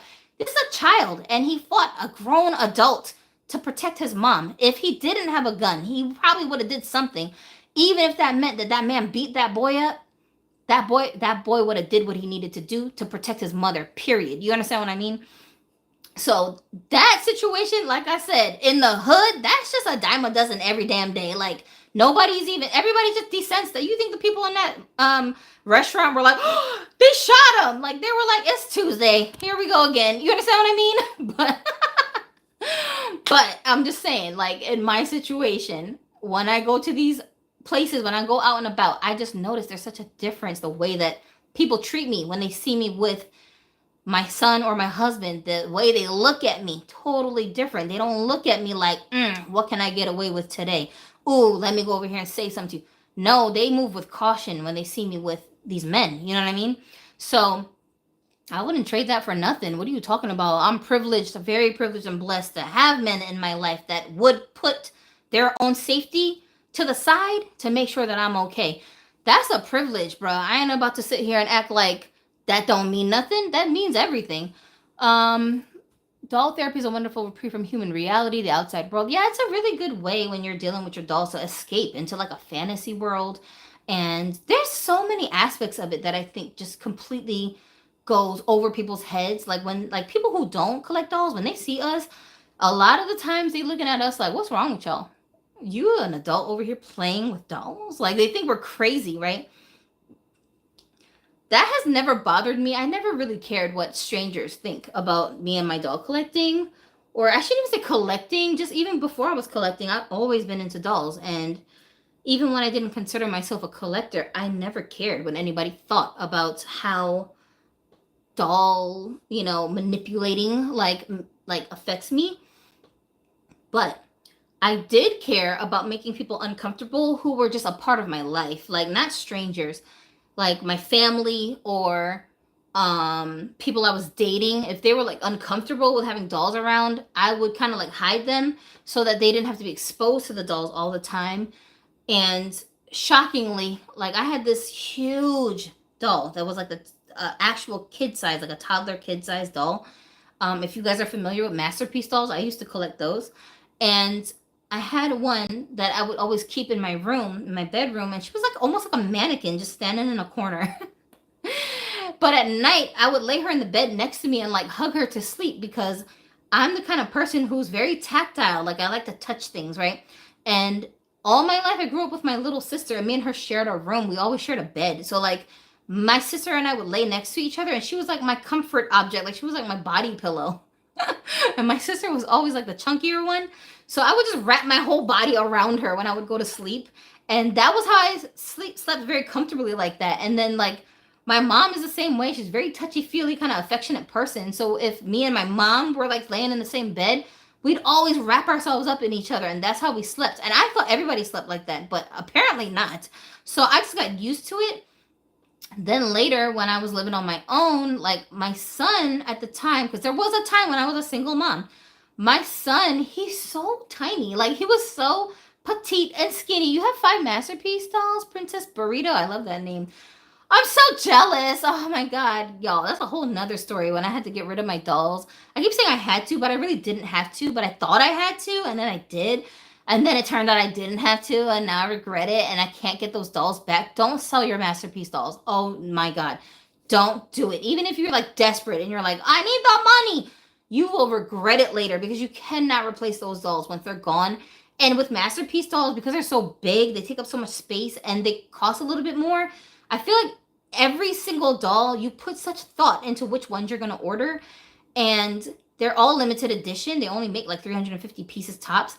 So you have to put so much thought into which ones you're going to add to your collection. It's not like Barbies, only the expensive ones we really think about. But if it's like a fashionista that costs $10, we're just going to be like, yeah, whatever. I'll get 3 of her. We might not never do anything with that doll. We might hate the doll afterwards, but we'll still get it. And it's like, whatevs. And then when we get tired of it, they go into a box, put them up on eBay, and a lot of messed up reject parts. And somebody out there is crazy enough to spend money on it and just take it off of our hands, you know? We can just give it to the thrift stores. But like masterpiece dolls, it is not like that. You really have to think about which ones you're going to get. Oh my gosh. Let's see. Princess Burrito said, I got them when I worked my first retail job. Now I can't find them under 500. Yeah, see, that's what I'm talking about. They don't even make masterpiece dolls anymore. They're like discontinued. So yeah, when you buy them, they're about like 250 range. They're not exactly 250. It depends on the size of which dolls they are, but like they're in that range. Okay, you spending at least $200 per doll. And I didn't think about this when I was selling these dolls because I don't know what was I thinking? I don't know what I was thinking. I don't know. I do not know. Okay, I clearly was having a foggy moment that day. So I ended up selling all of my dolls, and then now all I have are pictures of them left to even look at. And my YouTube videos, my first batch of YouTube videos here, if you go back to my oldest videos, are me reviewing and showing those dolls. And that's as much memory as I have left of those dolls that I can look back on. But like it's like a dream. I can't even believe sometimes that I had them in my possession. But yeah, I used to like sleep with those dolls in my bed because I needed something to wrap my body around.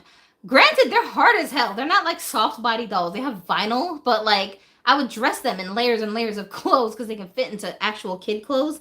And then that would give them like a little bit more cushion.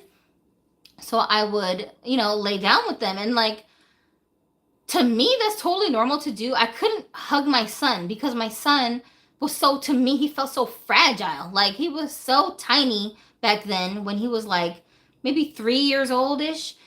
I just couldn't, I felt like I was smothering him. Like I was going to like suffocate him in his sleep. So I was like, okay, you lucked out because you're not a little chunky kid. So he would just sleep in his own room, but I would get those big dolls so that I could have some, like a body next to me so I could like wrap myself around it. And when I first met Adonis and he would like come over to my house at night, sometimes he would come and spend the night with me and I would be like, excuse my doll, they're in the corner. I'll cover her up if it's like disturbing you. And he'd be like, first of all, I didn't even notice until you said something about it. And now that I'm looking at it, he was like, she's cute. It's fine. I don't mind it. And I was like, really? She's cute. I thought he was going to be like, what is this murder doll in your room? Because I had other boyfriends who reacted that way. But he didn't react that way at all.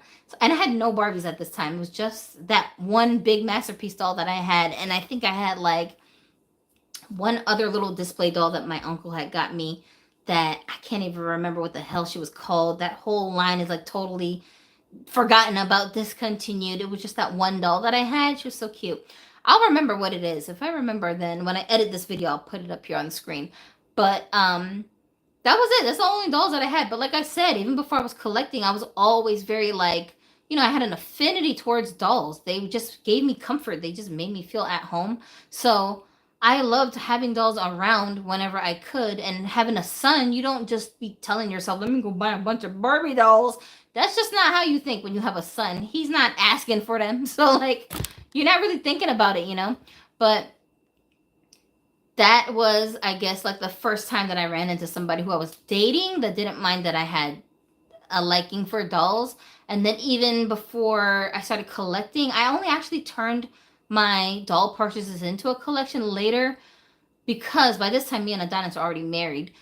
He was encouraging me to do that. He kept telling me, like, if it makes you happy, then you should do that. And I was like, no, it's a waste of money. It's just plastic, just pretty plastic. Like, we don't need this.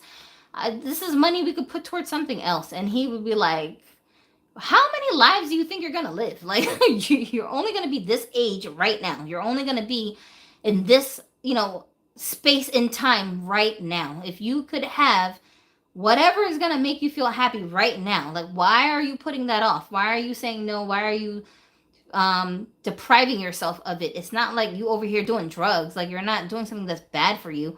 Why are you doing that? And I couldn't give him a logical answer. I don't know. It's like, I don't know why. I feel like I'm supposed to. I don't know, because I'm an adult. Like, I don't know. And he just was like, why adulting doesn't mean don't have fun. Don't enjoy your day. Like, adulting doesn't mean let's pay bills all day. Let's just make a bunch of important phone calls all day long. Like, that's not what being an adult is. You need to have balance. So that was part of the reason why I actually like started my collection in this recent batch that I've had since I've been an adult, because he was encouraging me to do it. And also because I'm like, well, if you're gonna pay for it, then I'm not gonna say no. Y'all, the lady at Walmart last night, she looked at my husband. She said, excuse me, I love my man, okay? And I was like, girl, I hear you. He's taking all the burden off of me. I don't have to deal with the guilt of being like, I worked so hard for this money and I'm about to blow $100 on a You Create Barbie Basics kit with a bunch of bald-headed dolls. Like, no, if you're just gonna give me the money, well then thank you, husband. Thank you very much. I will take it. So I don't know. I gotta give him his props for that, for encouraging me to like get out of my own head and just do things that make me feel good, you know? Camo Queen said, just now so that you are live, so I joined the stream. I've been watching your videos for the last 6 months and I love your content. I'm a Bratz collector, but your content is relatable. Thank you so much. And even though I don't collect every kind of doll, I always, you know, make sure to make it very clear to people who come over here that this channel is a safe space for everybody who likes dolls in general. It don't gotta be the kind of dolls that I like. It don't gotta be the kind of dolls I've ever even heard of. In fact, it could be action figures, which a lot of people act like aren't dolls. Yes, they are. They just have a different name, but it's the same thing. Whatever you like. If you like little plastic people, if you like little fabric people, if you like little miniature people, and for whatever reason they bring you joy and calm and relaxation and fun to your life, and you don't feel like you have a safe place where you can just go and talk about that stuff, or, you know, connect with other people who are into that, this is a spot where you can do that. I see some of you guys in my comments all the time, like talking to each other, giving each other information, just thinking out loud, just ranting about stuff together. And I love seeing that because it just makes me feel so much like we are building a community over here. And like some of the stuff that I'm talking about right now, all of this doesn't have to do with dolls directly. Indirectly, it does. You know, that's a whole nother story. But directly, it doesn't. But still, you know that the people who come over to the doll community and connect, we all have a backstory. Like, all of us have different things that brought us to dolls. All of us have different experiences. Some of us are going through the experience right now as we're collecting. And the dolls bring like a little sliver of positivity to our lives, where for some of us, that's all the positivity that we have in our lives. And that's a big deal. Like, during this time that I was going through, when I was in the situation with my mom's weird child molester boyfriend, like I had a real small collection of Barbies at that time. And one of my biggest traumas was that my mom made me literally throw them in the garbage can because she had pulled one of these let's run away in the middle of the night sessions. And we couldn't take everything with us. So all I packed were my dolls. When she was like, yo, pack a book bag of clothes and let's get out of here. All I packed were my dolls. I didn't care about anything else, just my dolls. But it was like a heavy, like a big black trash bag full. My mom was like, we didn't have a car at the time. She's like, yeah, we can't go with that. You can't be hauling that around. And I have to get on a train. I have to get on a bus. I have to get on. We can't do that. And I'm like, I'm carrying it. Why are you giving me a hard time?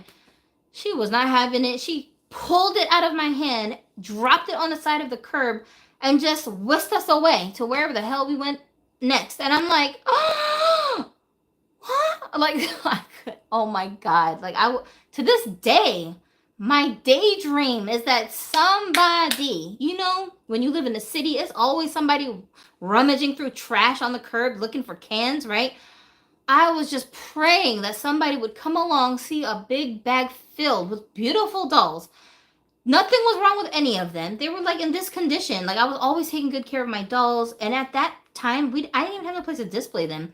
So I don't know what I was doing with my dolls. Like I just had them. I don't know what I was doing with them. But just having them was enough to like give me comfort. I hope somebody found that bag and actually used those dolls, gave it to some kids, like somebody was able to love those dolls and they didn't just end up in a landfill, because what a freaking waste.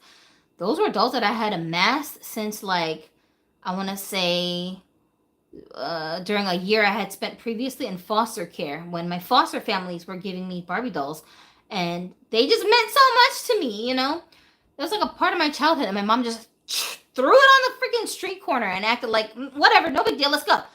Oh my gosh. Now you see, if you guys have been following me for a long time, when I make little comments about my mom, I hope that this story is like an eye-opening,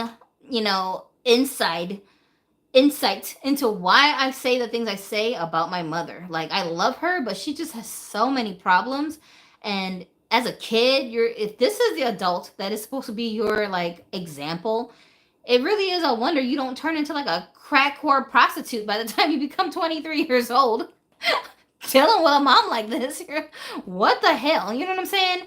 People who have moms who are very like narcissistic, you kind of know what I'm talking about. But aside from her personality, the weird things that she would just be ending up like getting us into, it's like, lady, please stop. My sister told me the other day, she said she used to have daydreams about going to the school counselors and revealing to them what was going on in our home because she was just so fed up. But she knew that if she went to the counselors, that my mother would probably end up going to jail, because it would have came out during the investigation that we both went to her and told her what was going on, and she just didn't do anything.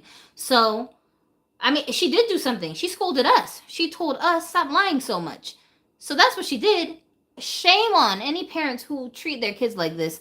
Don't do that to your kid. Do you know how difficult it is for people who... That's why sometimes like this whole Shannon Sharp thing that they're talking about with this hoochie mama talking about she want $10 million, $50 million. Shut up. Like, if you are someone who got violated for real, it's not so easy to talk about. You really, really, really have to like convince yourself to talk about it, especially openly to people who have nothing to do with the abuse. It is really difficult. And most of the time it's because you don't know how it's going to be received. The person who's doing the abusing, they're not just physically abusing you, they're psychologically abusing you too. They will lie to you and manipulate you and make you think you're doing something wrong. Even though I'm not doing it, I'm the victim. But they'll talk to you like it's your problem. So if you go and tell on them, somehow you're going to end up being in trouble too.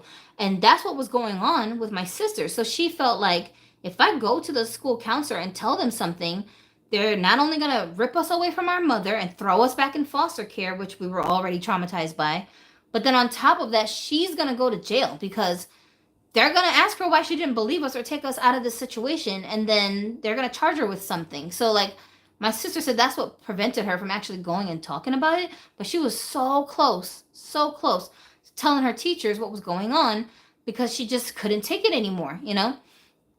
That's insane. That is insane now, like as an adult, when I think about like if she had done that, how our lives would have completely changed from her doing that and what would have happened to my mother afterwards, right? Now my mom is just out here willy-nilly walking the streets, but I'm just like, bro, like you don't have good judgment. I don't leave my children alone with my mom and whoever she be around because she's so neglectful, like she's not going to take good care of them. And it's not because she's trying to be a bad mother. It's just that everybody's not cut out to be a mom. You know what I'm saying? Everybody don't got it like that. And she's got a lot of mental problems that totally went unchecked. So that'd be stupid of me knowing these things about my mom and I'm just leaving my kids with you. Like, what are you doing? You know what I'm saying? It's not like that. So, you know, but these are my real experiences. When I talk about this stuff, sometimes people will be like, how can you talk about this stuff? Like, it's like, it doesn't even sound real. It sounds like somebody just like is telling me a story that they saw on like a TV show or a movie. And I'm like, no, I lived it. Like, it really happened. There's so much stuff I'm leaving out just because it would take forever to tell you the story in detail. But there's so much. It's so many layers and it's so complex. Still trying to have some kind of a relationship with your mom after something like that happens. And you have to show her respect. That is insane. Like, insane to be in a situation like that. But I'm telling you, this is again why I always say, like, I believe that there's a God, because when you understand how God will test you with things in your life, really bad things can happen to you and somehow it doesn't drive you crazy. Somehow you still have confidence. Somehow you're not broken by those things happening to you. And you know how they say like abused people become abusers later on? That's very true. And as a person who was abused for many, many different parts and portions of my life in different ways, it's so easy to take that resentment and anger out on the next person who didn't do you no wrong.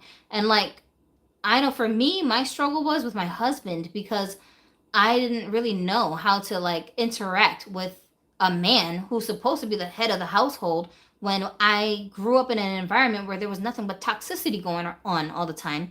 And my mom, she has no respect for men. So like, she looks at men like their whole function in her life is to be her wallet. Like, that's all she thinks that they are. And she treats them all like this.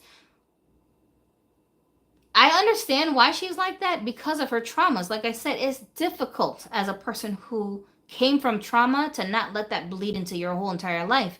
But it's not normal. You feel me?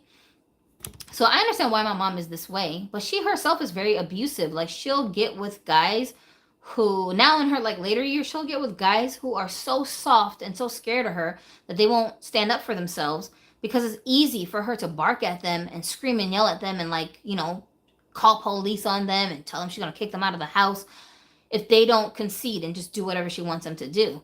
And that's how she'll keep control in her relationships. And I'd be feeling so bad for some of these guys because I'm like, these are nice dudes.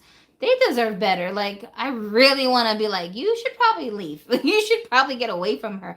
It ain't going to get no better, sir. Like, I want to tell them that so bad. But I don't know these dudes like that. So it's not my place for me to tell them anything. So I'll just be nice to them. But I'm just like, oh my gosh, I do not want to be like that at her age. You feel me? So it was a lot of back and forth struggling that I did, learning how to communicate with my husband, who isn't this toxic person who's trying to be a control freak. And like, that's just what I was used to when I was around weird dudes. You know what I mean? I had to like remind myself, you know what I did? What I did was, what helped me a lot was reminding myself that like in Korean culture, we have age hierarchy etiquette. So when somebody is older than you, just your speech, when you speak to them, you have to talk to them in a very formal way. Like, you know, if you speak French or Spanish, in Spanish, you know, when you say usted, and in French, when you say vous, like that form of speaking, there's a difference in how you say the same sentence to someone depending on how familiar you are with that person, right?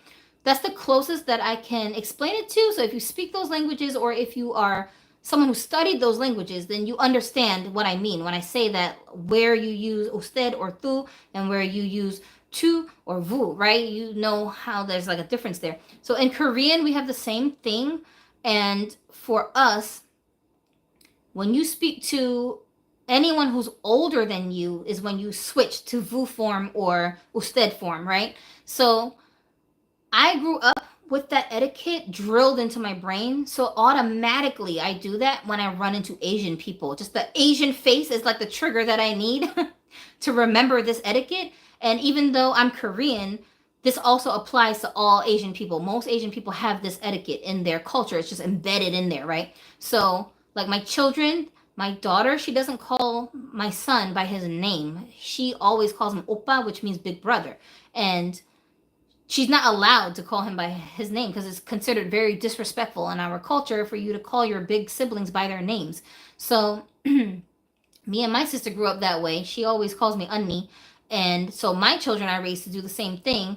And it keeps this balance in the family where my son, who's 6 years older than her, of course, he's going to have a lot more freedoms and more privileges than the younger kid because he's lived longer, he has more experience, and I know I can trust him with certain things that I can't trust her with. She's not mature enough yet. So when I give my son a command and I say, go tell your sister that I need her to do X, Y, and Z, he has no problems. When he goes and tells her, hey, mom said go do this, she's not about to catch an attitude and be like, you ain't my daddy, you can't tell me what the hell. She's not going to do all of that. She's going to shut the hell up, get up and go do the thing that she needs to go and do it. Because I've trained them. I told my kids, you know, your older sibling is doing my work for me. Like they are my proxy. So if they come and tell you, yo, come do the dishes, you better know I told them to go and tell you, go do the dishes. You see what I'm saying? So like if you disobey your older sibling, then you're disobeying me and your dad indirectly, and you're gonna get in trouble later. So unless you just want to explain yourself later, better for you to just do what they're telling you to do, because they're not gonna tell you to do something that's bad for you. Your brother ain't gonna come in here and be like, hey, go outside on the porch with no clothes on. He's not gonna tell you to do something stupid like that. So, you know, of course, use your judgment, but at the same time, if it's not something harmful, you need to understand that mom and dad gave him this command to give to you. Go listen to your older sibling, right? So this is how my kids have been taught, and that's just normal in our Korean culture. I was always the oldest. There was like 10 cousins between my mom's siblings and their children and us. And I was the oldest one. And when we were kids, I always had the authority over all of the other kids, even though we were all like 1 year apart from each other going down the line, starting with my own little sister. And then as we got older, now we're all adults. Even now as adults, all of my cousins on my mom's side, they all call me Anni or Nuna, which means big sister, even though they're my cousins. And if I call them up and say, hey, I need you to do X, Y, and Z for me, they just do it. If I call them up and say, yo, I need you to go here and do this favor for one of our aunts so that I can go tell her that it got done, they will do it. They don't even question me. They don't ask me, why should I do that? They will just say, okay, let me make time to do that. Like there were so many times when I lived in Washington, I had some cousins on my mom's side over there because my mom's like siblings, they had moved to America and that's where most of them lived. There were a lot of times I would just call my cousins up. Those guys, they're boys. I would call them up and be like, yo, like I need a ride someplace. My car broke down. They would just come over and like pick me up, and it would not be a question. There were times when I needed work done to my car. I would just call my cousin and be like, do you know how to do this kind of work? And he'd say, yeah, I can come over and do it. And I'd be like, well, how much are you going to charge me? He'd be like, charge you? Like, what are you talking about? It's fine. Just pay for the parts. I'll do it for you. Many, many times that they bailed me out, but that's just because I'm their big sister. And they look at it like, well, that's what I'm supposed to do. I have to take care of my sister and listen to what she tells me to do. They didn't look at it like, oh, you're taking advantage of me. You're just trying to get me to do free work for you. Like, they just didn't look at it that way, you know? So when I like remembered that this etiquette is something that I grew up with in our culture, it's your honor to be kind and compassionate and serve the people who are older than you, to stay in their good graces, because people who are older than you have more knowledge and wisdom than you. So they're passing that down to you for free. You want to have constant access to that. So we honor the people that are older than us and people that have like a higher status than us. And it didn't occur to me that I wasn't doing that with my husband. Like my husband is 10 years older than me.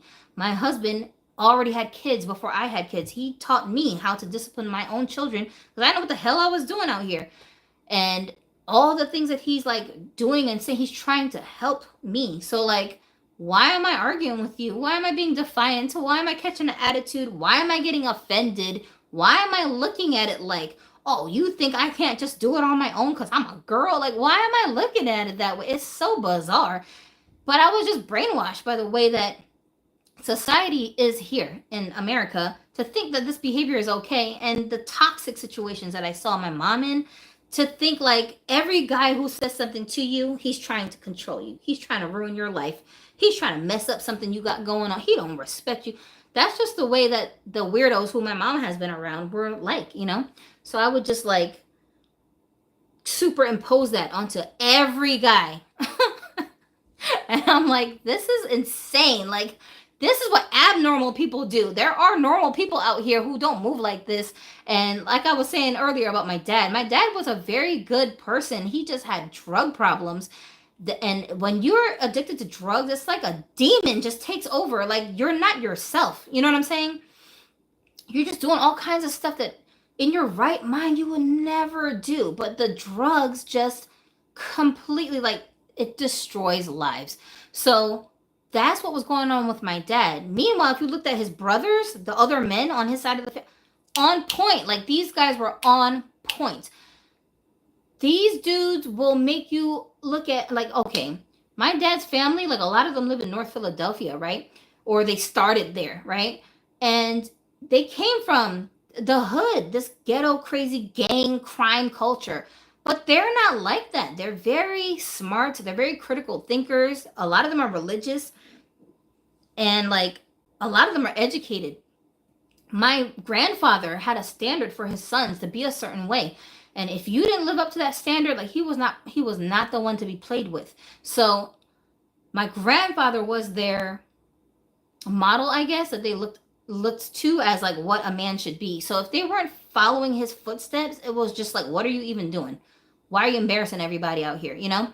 So that's kind of what it was like with my dad's side of the family. So, like, all of his brothers, my uncles, to this day, every one of them that lived long enough for me to, like, know I had a relationship with, my favorite uncle, Uncle Ben, that was my dad's oldest brother.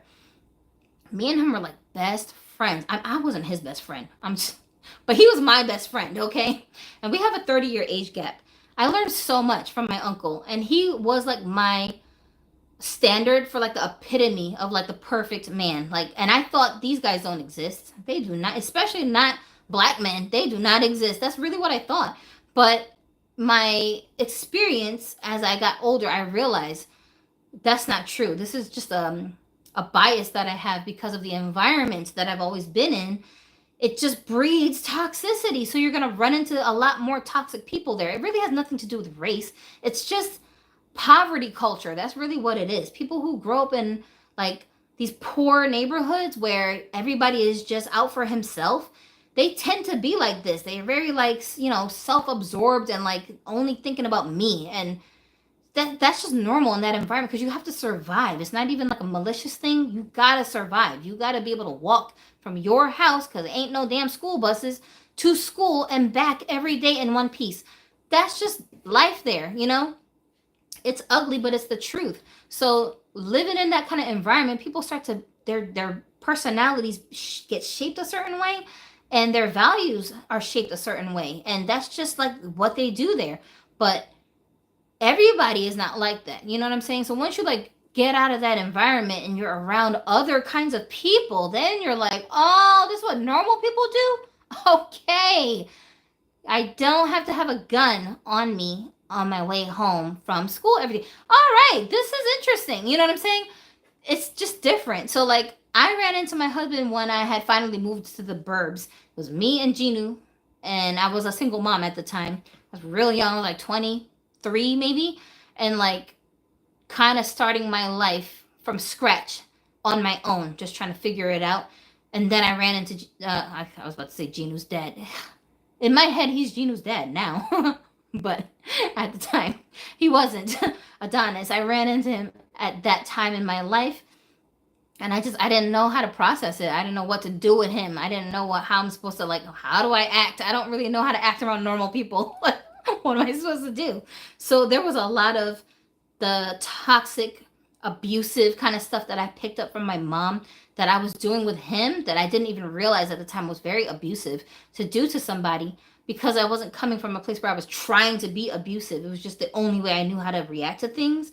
And over the years, learning more about like mental health, getting therapy, learning about my autism and like the traits that are just second nature to me to do, him educating himself on the autism, growing religiously, like spiritually, all of that stuff put together. And another big thing for me is talking to other people. When I talk to other women and hear their stories and like the things they're struggling with, I realize like, oh my gosh, like I'm so, so, so blessed, and so I can't take for granted these like big milestones that I've reached and struggles I've overcome, because I opened my mind to the help that I needed. Instead, some people will say, I need help, I need help, I need more help, I need more help. And then when you try to give them some help, they don't want your help. They don't want that kind of help. They don't want it right now. They gonna figure it out. Just give me a little bit more. They'll reject the help. Why they do that, beyond me. Many different reasons why people do stuff like that, but I noticed that about people. And once upon a time, I used to do that too. And then my husband said something to me where he said, you have to stop moving in single mom mode. And I was like, what do you mean? What are you talking about? I am a single mom. And he was like, you're not, because I'm here. If you keep telling yourself, I'm a single mom, I'm single, I got to do everything by myself. Why am I here? Like, why are you even with me? What is the point of me being here if you're just going to try to take on all of the burdens yourself? You got to stop moving like that. Like, you need to stop. It's okay to be vulnerable with me, not with the whole world, but with your man. You can be vulnerable. That's your strength as a woman, to be able to say, hey, I'm overwhelmed. I really need some help. We can't wait to jump up and help you. Like, that's our pleasure to help you. In fact, I'm trying to think of ways to help you even more. I feel like I'm not even doing enough. I've never heard no man talk like this. I'm like, what? I've only been around guys who are like 50-50. What are you bringing to my table? Oh, Lord. What kind of degree do you have? Like, what kind of credit score do you have? These are the only kind of dudes I've ever been around. So I'm like, what are you talking about? You know what I mean? He just was like, bro, I don't know what kind of weirdos you was dating before me, but I don't move like that. If you want to mess with me, you got to be on my program or go on about your business. I have no problem with you going off to go be independent single mother lady, but not while you're around me. So just go off and do that. I wish you luck. You look like you had it all together when I came around, you know? So I was just like, I had to really like drill it into my brain. Like, this is not productive. I can't move like this. I can't keep acting like this, thinking like this. And my children are looking at me and saying, this is what that's supposed to look like. This is how women are supposed to act. This is what a mother is. I don't want them looking at me like that, because I don't like the way I look at my own mom. Like, I have almost no respect for my mom, but I have to show her respect because she's my mom. If she wasn't my mom, I would not ever even talk to her. I would just be like, this lady is silly. Like, she's mad goofy. Like, you can't trust this lady with no decisions. She don't know what she's doing. Get away from her, because she will drive you into the pits of hell if you just follow behind her lead, you know? I don't want to be like that. So I had to just make up my mind at one point to change the way I think. And this is the beauty of being a human being, is that you're not stuck with the way that you think if you choose to stop thinking that way. You can control your own mind. So just because you came from abuse doesn't mean you have to stay in that world. Just because you came from a family of criminals, you don't have to be in that world. Just because you came from a bunch of toxic, greedy people who scam others, that don't mean you gotta stay like that. Like, you might have started that way, but you don't have to stay like that, you know? Just because you came from a lineage of hoochie mamas don't mean you gotta be a Tatiana on TikTok. That's not a thing. You don't have to stay like that, right? It is what it is. Just because everybody in your family, you got to be a thug too. You have the power to change the way that you think so that you can better yourself and live more productive and more comfortable and get along with people better, have better, stronger relationships with the people in your life. If you just make up your mind to do that. It's not easy, but just because something is not easy doesn't mean that you can't do it or that you shouldn't do it, right? I think we live in a world where everybody's just looking for instant gratification, and that's why a lot of people have problems now, because they think everything is supposed to be easy. That's not what life is. Camo Queen said, I can also relate to being in a cross-culture household. My mom is from Panama, and I was born there. Oh, when we had bases there. Many of my mom's family is there, and I have visited there too. And I also used to live in Washington, really, 2015 to 20, what is that number? 2017. Oh, really? 2015 to 27. Oh, so that was before we ended up out there. What did you think about Washington? I loved Washington because I felt like it was the first time I went somewhere like on the East Coast. There's a lot of diversity. There's a lot of different people from different places on the East Coast, but everyone kind of stays to themselves. Like the Puerto Ricans hang out with each other, the black people hang out together, the Asian people hang out with themselves, white people hang out with themselves. They don't really intermingle unless they like have to. But in Washington, it's totally not like that. There's people from everywhere there. A lot of people from like Hawaii, like the Samoans and the Hawaiians, Filipinos, there's all these different kind of like Asian people there. There's a lot of Hispanic people there, a lot of Native American people there. And then, of course, the white people and the black people. But even the black people that I experienced in Washington, they don't have this like mentality of like the hood, ghetto, let's all, everybody's trying to get their own thing. They don't have that. They're like total, they're more progressive, right? And I don't know if that's because they're not from the hood or because maybe they escaped the hood and they appreciate what they have, but they just don't move like that. And like everybody mingles. Everybody mingles. Everybody is friends. Everybody is they connect to people from other cultures easily, like effortlessly.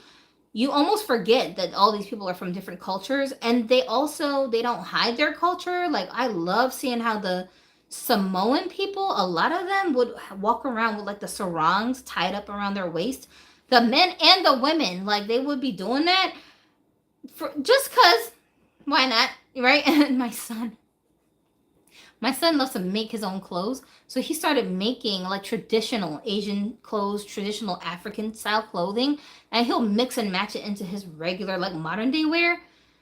Everywhere he went, he would just dress like that. Nobody was looking at him like, "Hey, crazy guy, this is not a high fashion runway. Where are you going?" Like people didn't question him doing that. They just figured it was a little odd because skin color wise, he looks like a black person. So it's like you don't usually see a black person walking around in like a kimono, but they weren't questioning it either. You know what I'm saying? And there's a lot of mixed people there too. Like I've never run into people who are mixed black and Korean like me on a common basis till I went to Washington, and like I'm not special there. Like there's so many people there that are mixed with black and some kind of Asian and also speak the language, because that's another thing for me on the East Coast. I'll run into people who might be black and Korean, and then I'll start trying to speak Korean to them, and they'll be like, yeah, I don't speak ching chong." Like they just be looking at me like I don't know what you just said. But in Washington, no, there were like, yo, I was running into people who were black and Korean, and they could speak Korean, and I was like, oh, shocked. Oh my goodness. Oh, I'm looking at them like how people will look at, oh, you speak Korean? Oh my god. Like I was like, how you do that? Now I know how people feel when they run into me. But I was really, for real, I was shocked. That was my favorite thing about being in Washington, was all that diversity. Like my doll collection is always reflecting the diverseness of like people who I see in my world.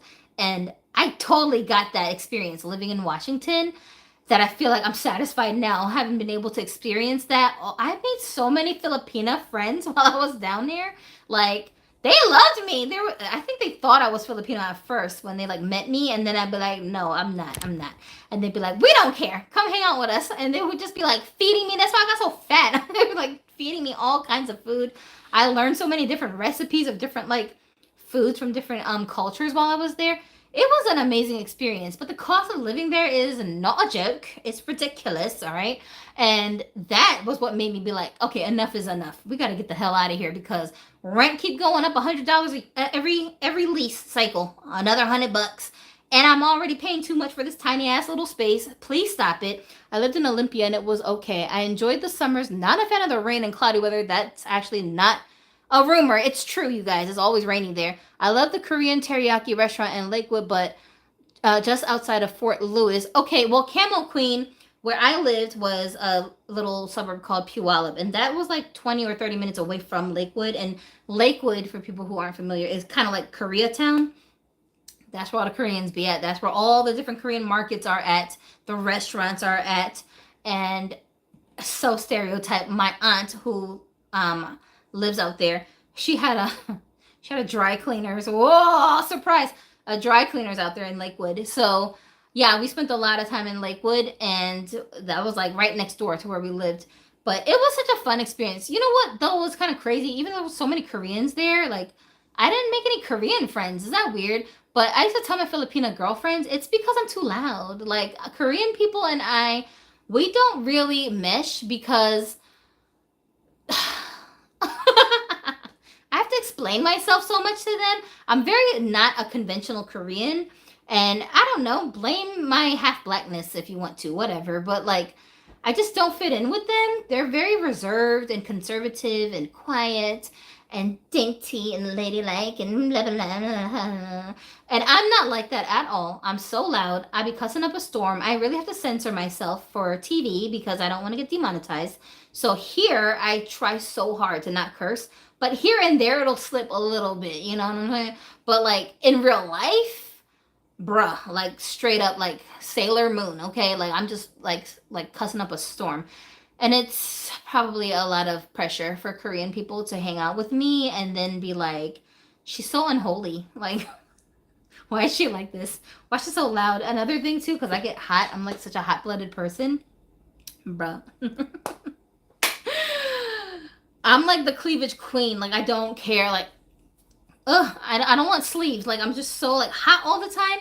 So when I hang out with my friends, I always wear like a tank top and like shorts. Like, I can't dress the way that like Korean people always expect you to be like this. Thank you. I love Jesus. Like, that's what they want you to do.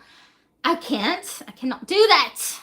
So if I do this thing is literally made out of like mesh. See how you can see through it?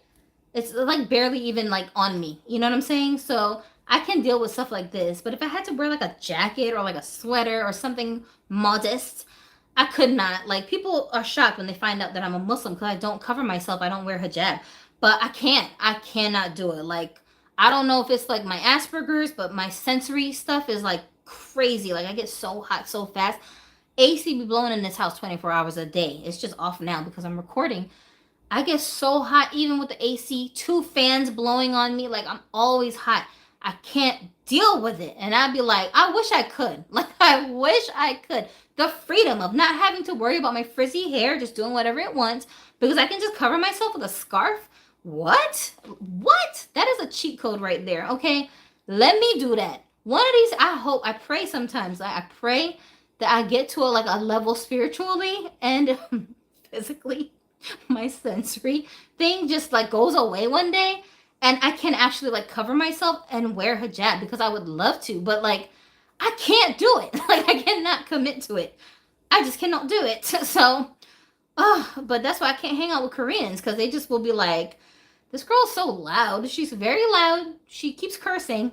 And why can I see so much cleavage, ma'am? Like, every time I'll be around my Korean aunts, they would come up to me and do this. Okay, that's better. And I'll be like, excuse me, auntie. Okay, I'm a grown-ass woman. Leave me alone. I can show my cleavage if I want.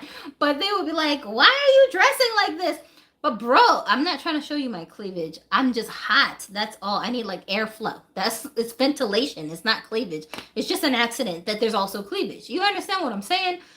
Oh, my life. So that's why I think I can't. This is just my hypotenuse. I could be wrong. But I feel like I just make a lot of like Korean women very uncomfortable. So they can't hang out with me. And then also I feel like because I have very unconventional ways of thinking, like for example, I'm a Muslim, but I have gay friends. I hang out with gay people all the time. And like,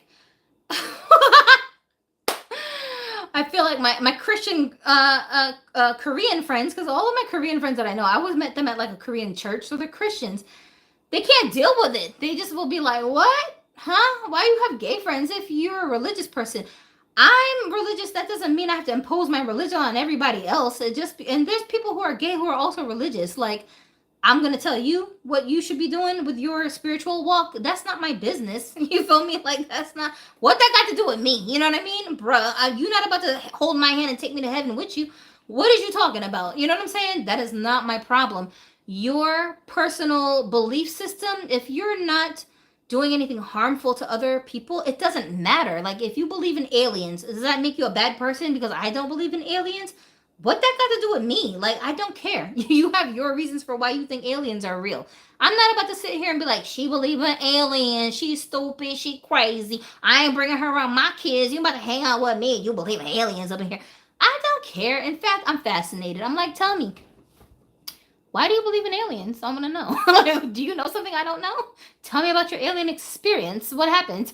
I want to know these things, okay? I want you to tell me your silly reasons why you believe in aliens so I can tell myself, oh, it is a silly reason. Okay, so I'm just going to continue not believing aliens. But I don't care if you believe in them. So what? Like, I feel like people's differences, the diversity, makes us so unique and different from each other, more interesting. I want you to be different. I don't want you to be just like me. You know, like, that's why I love my Filipina girlfriends, because they're so different. There's certain things about us that are alike because we're Asians, but there's also certain things that are so different even though we're Asians. I didn't know everybody from Asia don't eat with chopsticks. Huh? Like, what? You Asian? You don't know how to use chopsticks? I really had no clue until I made some friends that were not Chinese, Japanese, Korean. Like, everybody from Asia don't use chopsticks. They got to be taught to use them. I didn't know this. So I'm sitting here like, but what do y'all eat with? Like, how do you not eat with chopsticks? Y'all eat noodles with something other than how? Like, I just could not comprehend until I ran into people who were like, yeah, that's not like just a thing. We don't do that. So I'm like, what? I didn't even know. But it was so interesting to learn these things about people who you all your life you're thinking we're the same because all our families are from Asia. No, we not. No, we not all the same. Likewise, black folks, we not all the same. Everybody's family is not from deep in the hood someplace. Like, we don't all have poverty mentality. Some of us do, but not all of us. You feel me? So, no, don't hold me to some standard just because you found out I'm black. Like, that's not how that works. Stacy, so crazy. Are you crazy? Said, you got to know your audience. Hot, cold, it sucks. Preach it. Exactly. We can learn from our differences from each other. Yeah, and that's the fun of having friends. I think I would get bored if I don't think, I know because I've been in those situations. I would get bored if all my friends were just like each other. If all my friends were exactly like me. Like, I don't know. I would just get bored. I have a couple of friends who are very similar to me. Not exactly like me, but they're similar to me. They get me. They, like, I have to really, like, push down my personality a lot for TV because some of the things that I say would be so offensive to people. They would just take it like it's something to get offended about, you know? But it's not so much that I'm trying to offend anybody. It's just, that's just how I feel about the subject. So I'm going to not sugarcoat and just tell you the truth. And if you can't handle that I don't have the same opinion as you about something, well, then that's fine. Like, I'm not going to sit here and get stressed about it. You're getting stressed about it. You're stressed that I don't think like you. I'm not stressed about it. I'm fine. You know what I'm saying? So to cause you less stress, I'll just not talk about it because I don't need to. But if you ask me about it, I'm just going to tell you the truth. I'm just going to tell you how I feel. And I have maybe two girlfriends who are like this. And it's weird, their approach to this whole thing than how I am, because when me and them are alone, they'll tell me how they feel exactly, right? But as soon as they get around other people, all of a sudden they don't switch in the sense of they act like they believe the opposite. They just stop talking. They will just lose their confidence in the topic. But when they're with me, they can talk about it and back it up. They have all kinds of logic behind why they think how they think, why they move the way they move. They just can't explain it to other people who don't think like them. So they will just keep it to themselves. And that to me is like annoying because I'm like, just who cares? I'm like, what is this person going to do to you that you're so afraid of? People are so afraid of being socially ostracized. And I feel like maybe that's like the difference between someone like me that has Asperger's and people who don't, is that even though me and you both have the same thought process about something and we both believe the same thing, that's not the popular opinion.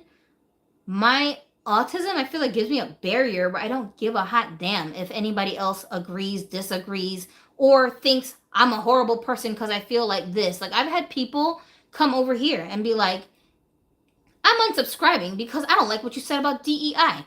I don't give a hot shitty damn. Like, bye. I don't even know who you are. I don't care. Do whatever you want. Like, I didn't make you subscribe, so I don't care if you unsubscribe. Do whatever you want to do. I don't care. People have unsubscribed for less reasons than that. Yo, people have unsubscribed because they forgot they had subscribed. And they're like, I don't really watch this channel anymore. I've been subscribed for 5 years. I get no notifications. Like, I'm not interested in this topic anymore. Unsub. And they go on about their business. They don't leave me a freaking paragraph about why they unsubscribe. Who cares? Like, you don't have to give somebody a reasoning for why. I didn't send you a memo saying, check A, B, or C reasons why you unsubbed. Like, I don't give a damn. You know what I'm saying?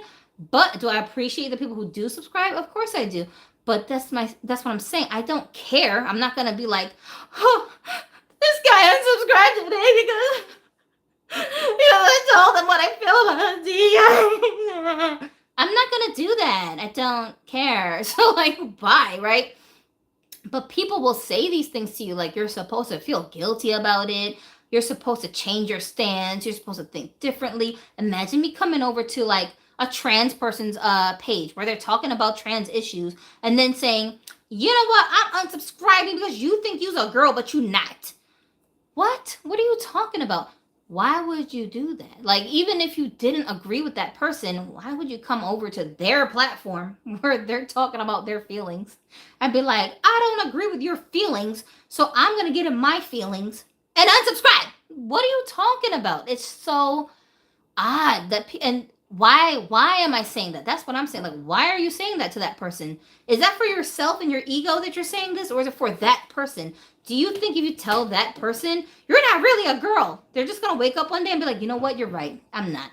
I changed my mind. I'm gonna go back to being a boy. Is that what you think is gonna happen? That's not gonna happen.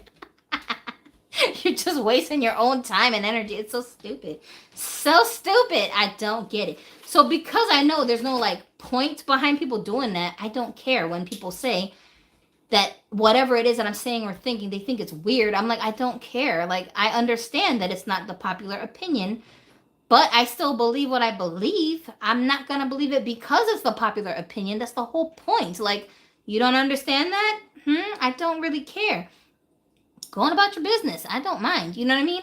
So my girlfriends who are like this, or they think like how I think, but when they get in front of a crowd of people, they just go silent. They won't talk about it because they don't want to hear that feedback from people going, we're unsubscribing you because we don't agree with whatever you just said. Like, they don't want to have to deal with that. So they just don't say anything, which I think females, we do this a lot. We like have like a cult. Like, the female gender is like a cult. And if you don't do what the cult members are saying is the norm, this is the way you're supposed to move and think and operate. Even if you're very uncomfortable doing that thing, you have to act like you agree. Like, there's so many women out here that will get shamed because they want to be housewives. Oh, there's nothing wrong with that. What's wrong with being a housewife? If I should not be shamed for wanting to go and work 60 hours a week and sweat all the time, you should not also shame somebody who doesn't want to do that. You know what I'm saying? I thought it was like everybody's choice to go do what they want to do. My body, my choice. That's what I thought it was. But it's only that if it's the thing we said that you're supposed to do, right? So stupid. Have you guys been following, like, in social media, like the body conscious communities? Like, they will love you if you're overweight and just flapping all over the place on the internet, coming out with, you know, your bikini on and your whole stomach hanging out. These women will like be in the comments, like egging each other on. Oh, yes, sis. You're so beautiful. Yeah, that's right. Meanwhile, these same women, if they're like, okay, my diabetes is out of control. The hypertension is crazy. The cholesterol levels is nuts. I gotta get rid of some of this fat. Okay, I gotta get it together. I gotta go to the gym. When they come out like that, they start getting attacked. Oh, I thought you were part of the community. You're fat shaming. Oh my God, you don't love yourself. Like, what are you talking about? Is you crazy? Like, I don't understand this. Why do we do this? Why are we doing this? It's just bizarre to me. And I'll be the weirdo that will say, this is bizarre. Leave her alone. If she wants to go and lose weight and live longer, leave her alone to do that. If you just want to keep eating and burn up, well, then you do that. Oh, thank you, Adonis. Does it count as a super chat if your own husband gives you the money? Thanks for the tip. Put that in my Dolly fund. I know you were in here.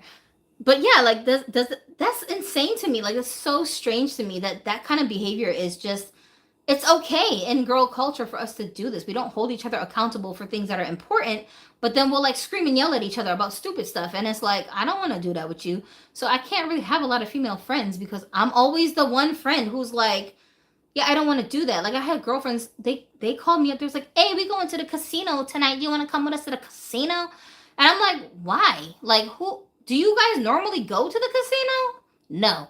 Why y'all going there? Oh, we just want to go and see what we can get into. I'm like, what are y'all getting into? First of all, we in our 40s. Like we're grown ass mothers with children, okay? Second of all, who else is coming? It's just gonna be like a mob of us women going there and just throwing money away? Like y'all are entertained by the idea of throwing your money in the garbage can?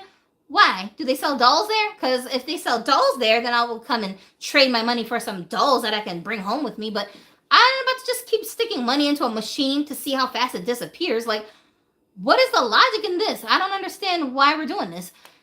They couldn't answer my questions. And then I'm like, okay, and then all y'all want to drink. Who's going to drive home? Because I don't drink, but you're not about to make me the designated driver just because I don't drink. I ain't doing that. Like, where are the plans here? What's the plan? What are we doing? Nobody had a plan. It was just, do you want to go?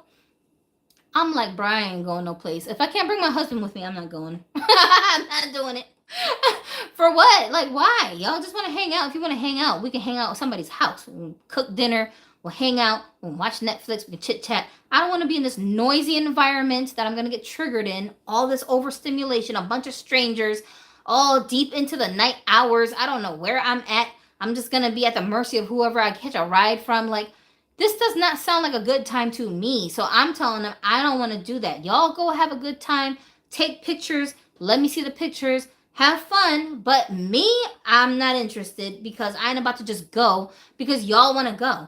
And so I said, no, I'm not going. And then they got all upset because I said I didn't want to go. But I don't care. Y'all go on your own since you want to do it so bad. What do you need me there for, right? The next day, one of my girlfriends, actually, she's one of the girls that I was telling you guys about who like thinks like me, but she'll cower when she's around the other women. She called me up the next day. I said, oh, how was your casino night? Did you guys have a good time? Nobody sent me any pictures. She said, oh, we didn't end up doing it. I said, why? And she's like, well, when you said you didn't want to come, then the other girl said that they didn't really want to go. I'm like, why? Like, why does it matter if I go there or not? And she's like, because you're the fun one. So they wanted you to come so that you would like make everybody laugh. And I'm like, oh, okay. So I'm like, so well, why didn't you guys just go by yourselves? And she said, honestly, I was so happy that you said you didn't want to go because I really didn't want to go either. And I'm so intimidated by being in a like atmosphere like that by myself. I don't know what to do there. I've never been to a casino. I don't really drink like that. Like I wouldn't have known what to do. And I was only going to come if you said you would come because you were going to be my security blanket. I was like, girl, stop. And she was like, dead ass. Like, thank you so much for saying no. I was just praying. I was wishing. I was hoping you would say no because even if you had said yes, the whole time I would have been up under you like this. Like, it would have been a blur. I don't know. I was like, girl, see, that's what I'm saying. Just say no. You don't have to say yes just because somebody begged you to come out. And she's like, yeah, but I don't want them to not like me. I'm like, if they don't not like you when you're being yourself, these are not your real friends. You don't need to hang out with them. You're not about to bully me or like pressure me into doing stuff that... Yo, what? Remember when they used to tell us about peer pressure when we were teenagers? I feel like that stuff doesn't just stop when you're a teenager. Like into adulthood, people are doing this to each other. Why are you doing that? Like, just go do it yourself. You're not gonna pressure me into sitting here sniffing coke with you. Like, we're not doing that. You know, you do it. I'm not gonna do that. And if you got a problem with me saying I'm not into it, well then that's your problem. That's not my problem because I'm happy. I'm chilling over here. I didn't miss anything because I didn't go to the casino with them. I was chilling. In fact, when I got off the phone with them and I explained to my husband, because he was like, why you don't want to go? And I was explaining to him why. He gave me a whole list of reasons that they hadn't thought about. That I was like, see, I wasn't even thinking about that stuff. But you're right. That's a whole bunch of risks these girls would have been taking. And I don't want to be no parts of it. It ain't going to be me. It ain't going to be me. Let me see if I missed the comments. Stacy said, you get to a certain age when you just don't care what other people think. It's very freeing. To be honest, I agree with that. I really do. And I feel like I always thought like this. Like when I was a teenager, I used to think like this, which is why I didn't have a whole lot of friends, even though people tell me like now as an adult that I was popular, and I'm like, how? What are you talking about? What do you guys consider popular? But I guess everybody knew me when I was like in school. They all knew who I was, but I didn't hang out with them. I wasn't trying to be friends with people. Like I didn't care. Like my circle of friends were really tight, really small group. And if I couldn't just be myself around you, I don't want to hang out with you because you're making me uncomfortable because you're uncomfortable with me being comfortable. Like I can't be in that environment. So no hard feelings. But since I'm not going to stop being myself, I have to just distance myself from you. I can't force myself to be in your presence, but also make myself now uncomfortable to make you feel more comfortable. I just can't do it. And people who can do that, I think there are some benefits to them being able to do that, but ultimately my mental health matters to me. So whatever benefit you get from doing that to me is not worth doing that. Like corporate, like I can't work a corporate job because the way that I am, like I want to bring my dolls with me to work to sit on my desktop. If you're going to have a problem with me bringing my dolls to work, well, then I don't want to be in this environment. Leave me alone because my dolls are not harming you or anybody else. If you get to have your little troll dolls sitting on your desk, if you get to have your little race cars, your little Hot Wheels on your desk, if you get to have pictures of your kids all up on your desk, well, then leave me alone to bring my dollies to work to sit on my desk.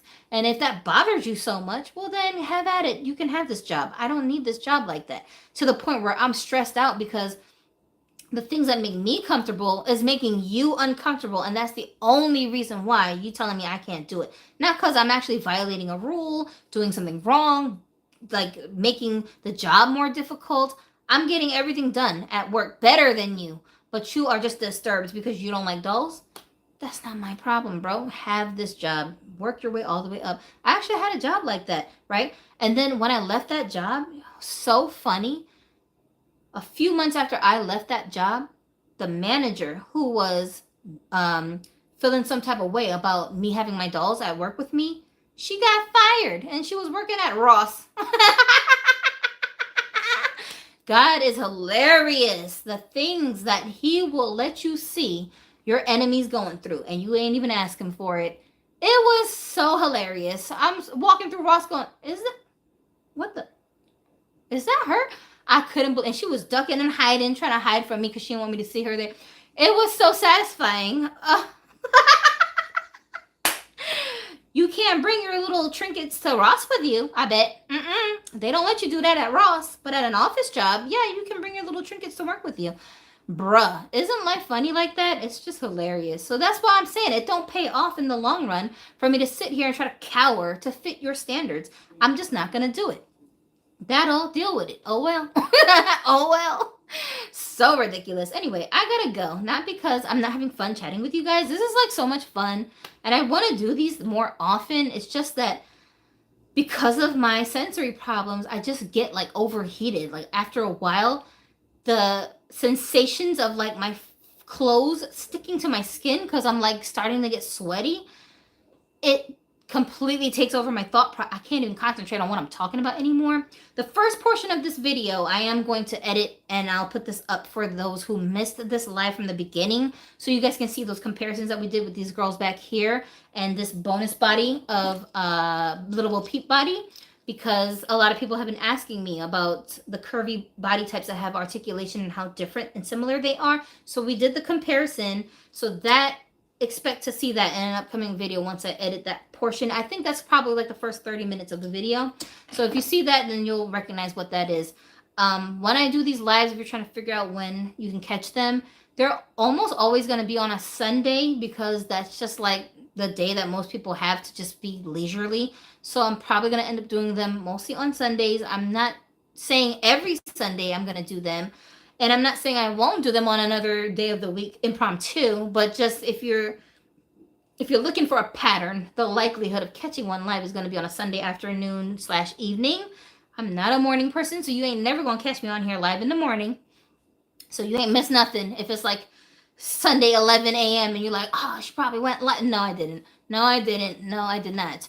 Later in the day, I will probably do it. Sometimes I'll announce it in my posts, so make sure you're checking those too, because we you know, the post section is kind of like YouTube's version of Instagram. Whatever, YouTube. It be trying, but it ain't. But it's like the closest thing to Instagram for YouTube. So that's where I'll sometimes post little announcements. If I know like I'm gonna come on live at a certain date, certain time, I'll post it there. But a lot of times it is really just impromptu. So if you don't see like a specific time listed someplace, just in your head, you can just tell yourself it's probably gonna be a Sunday afternoonish.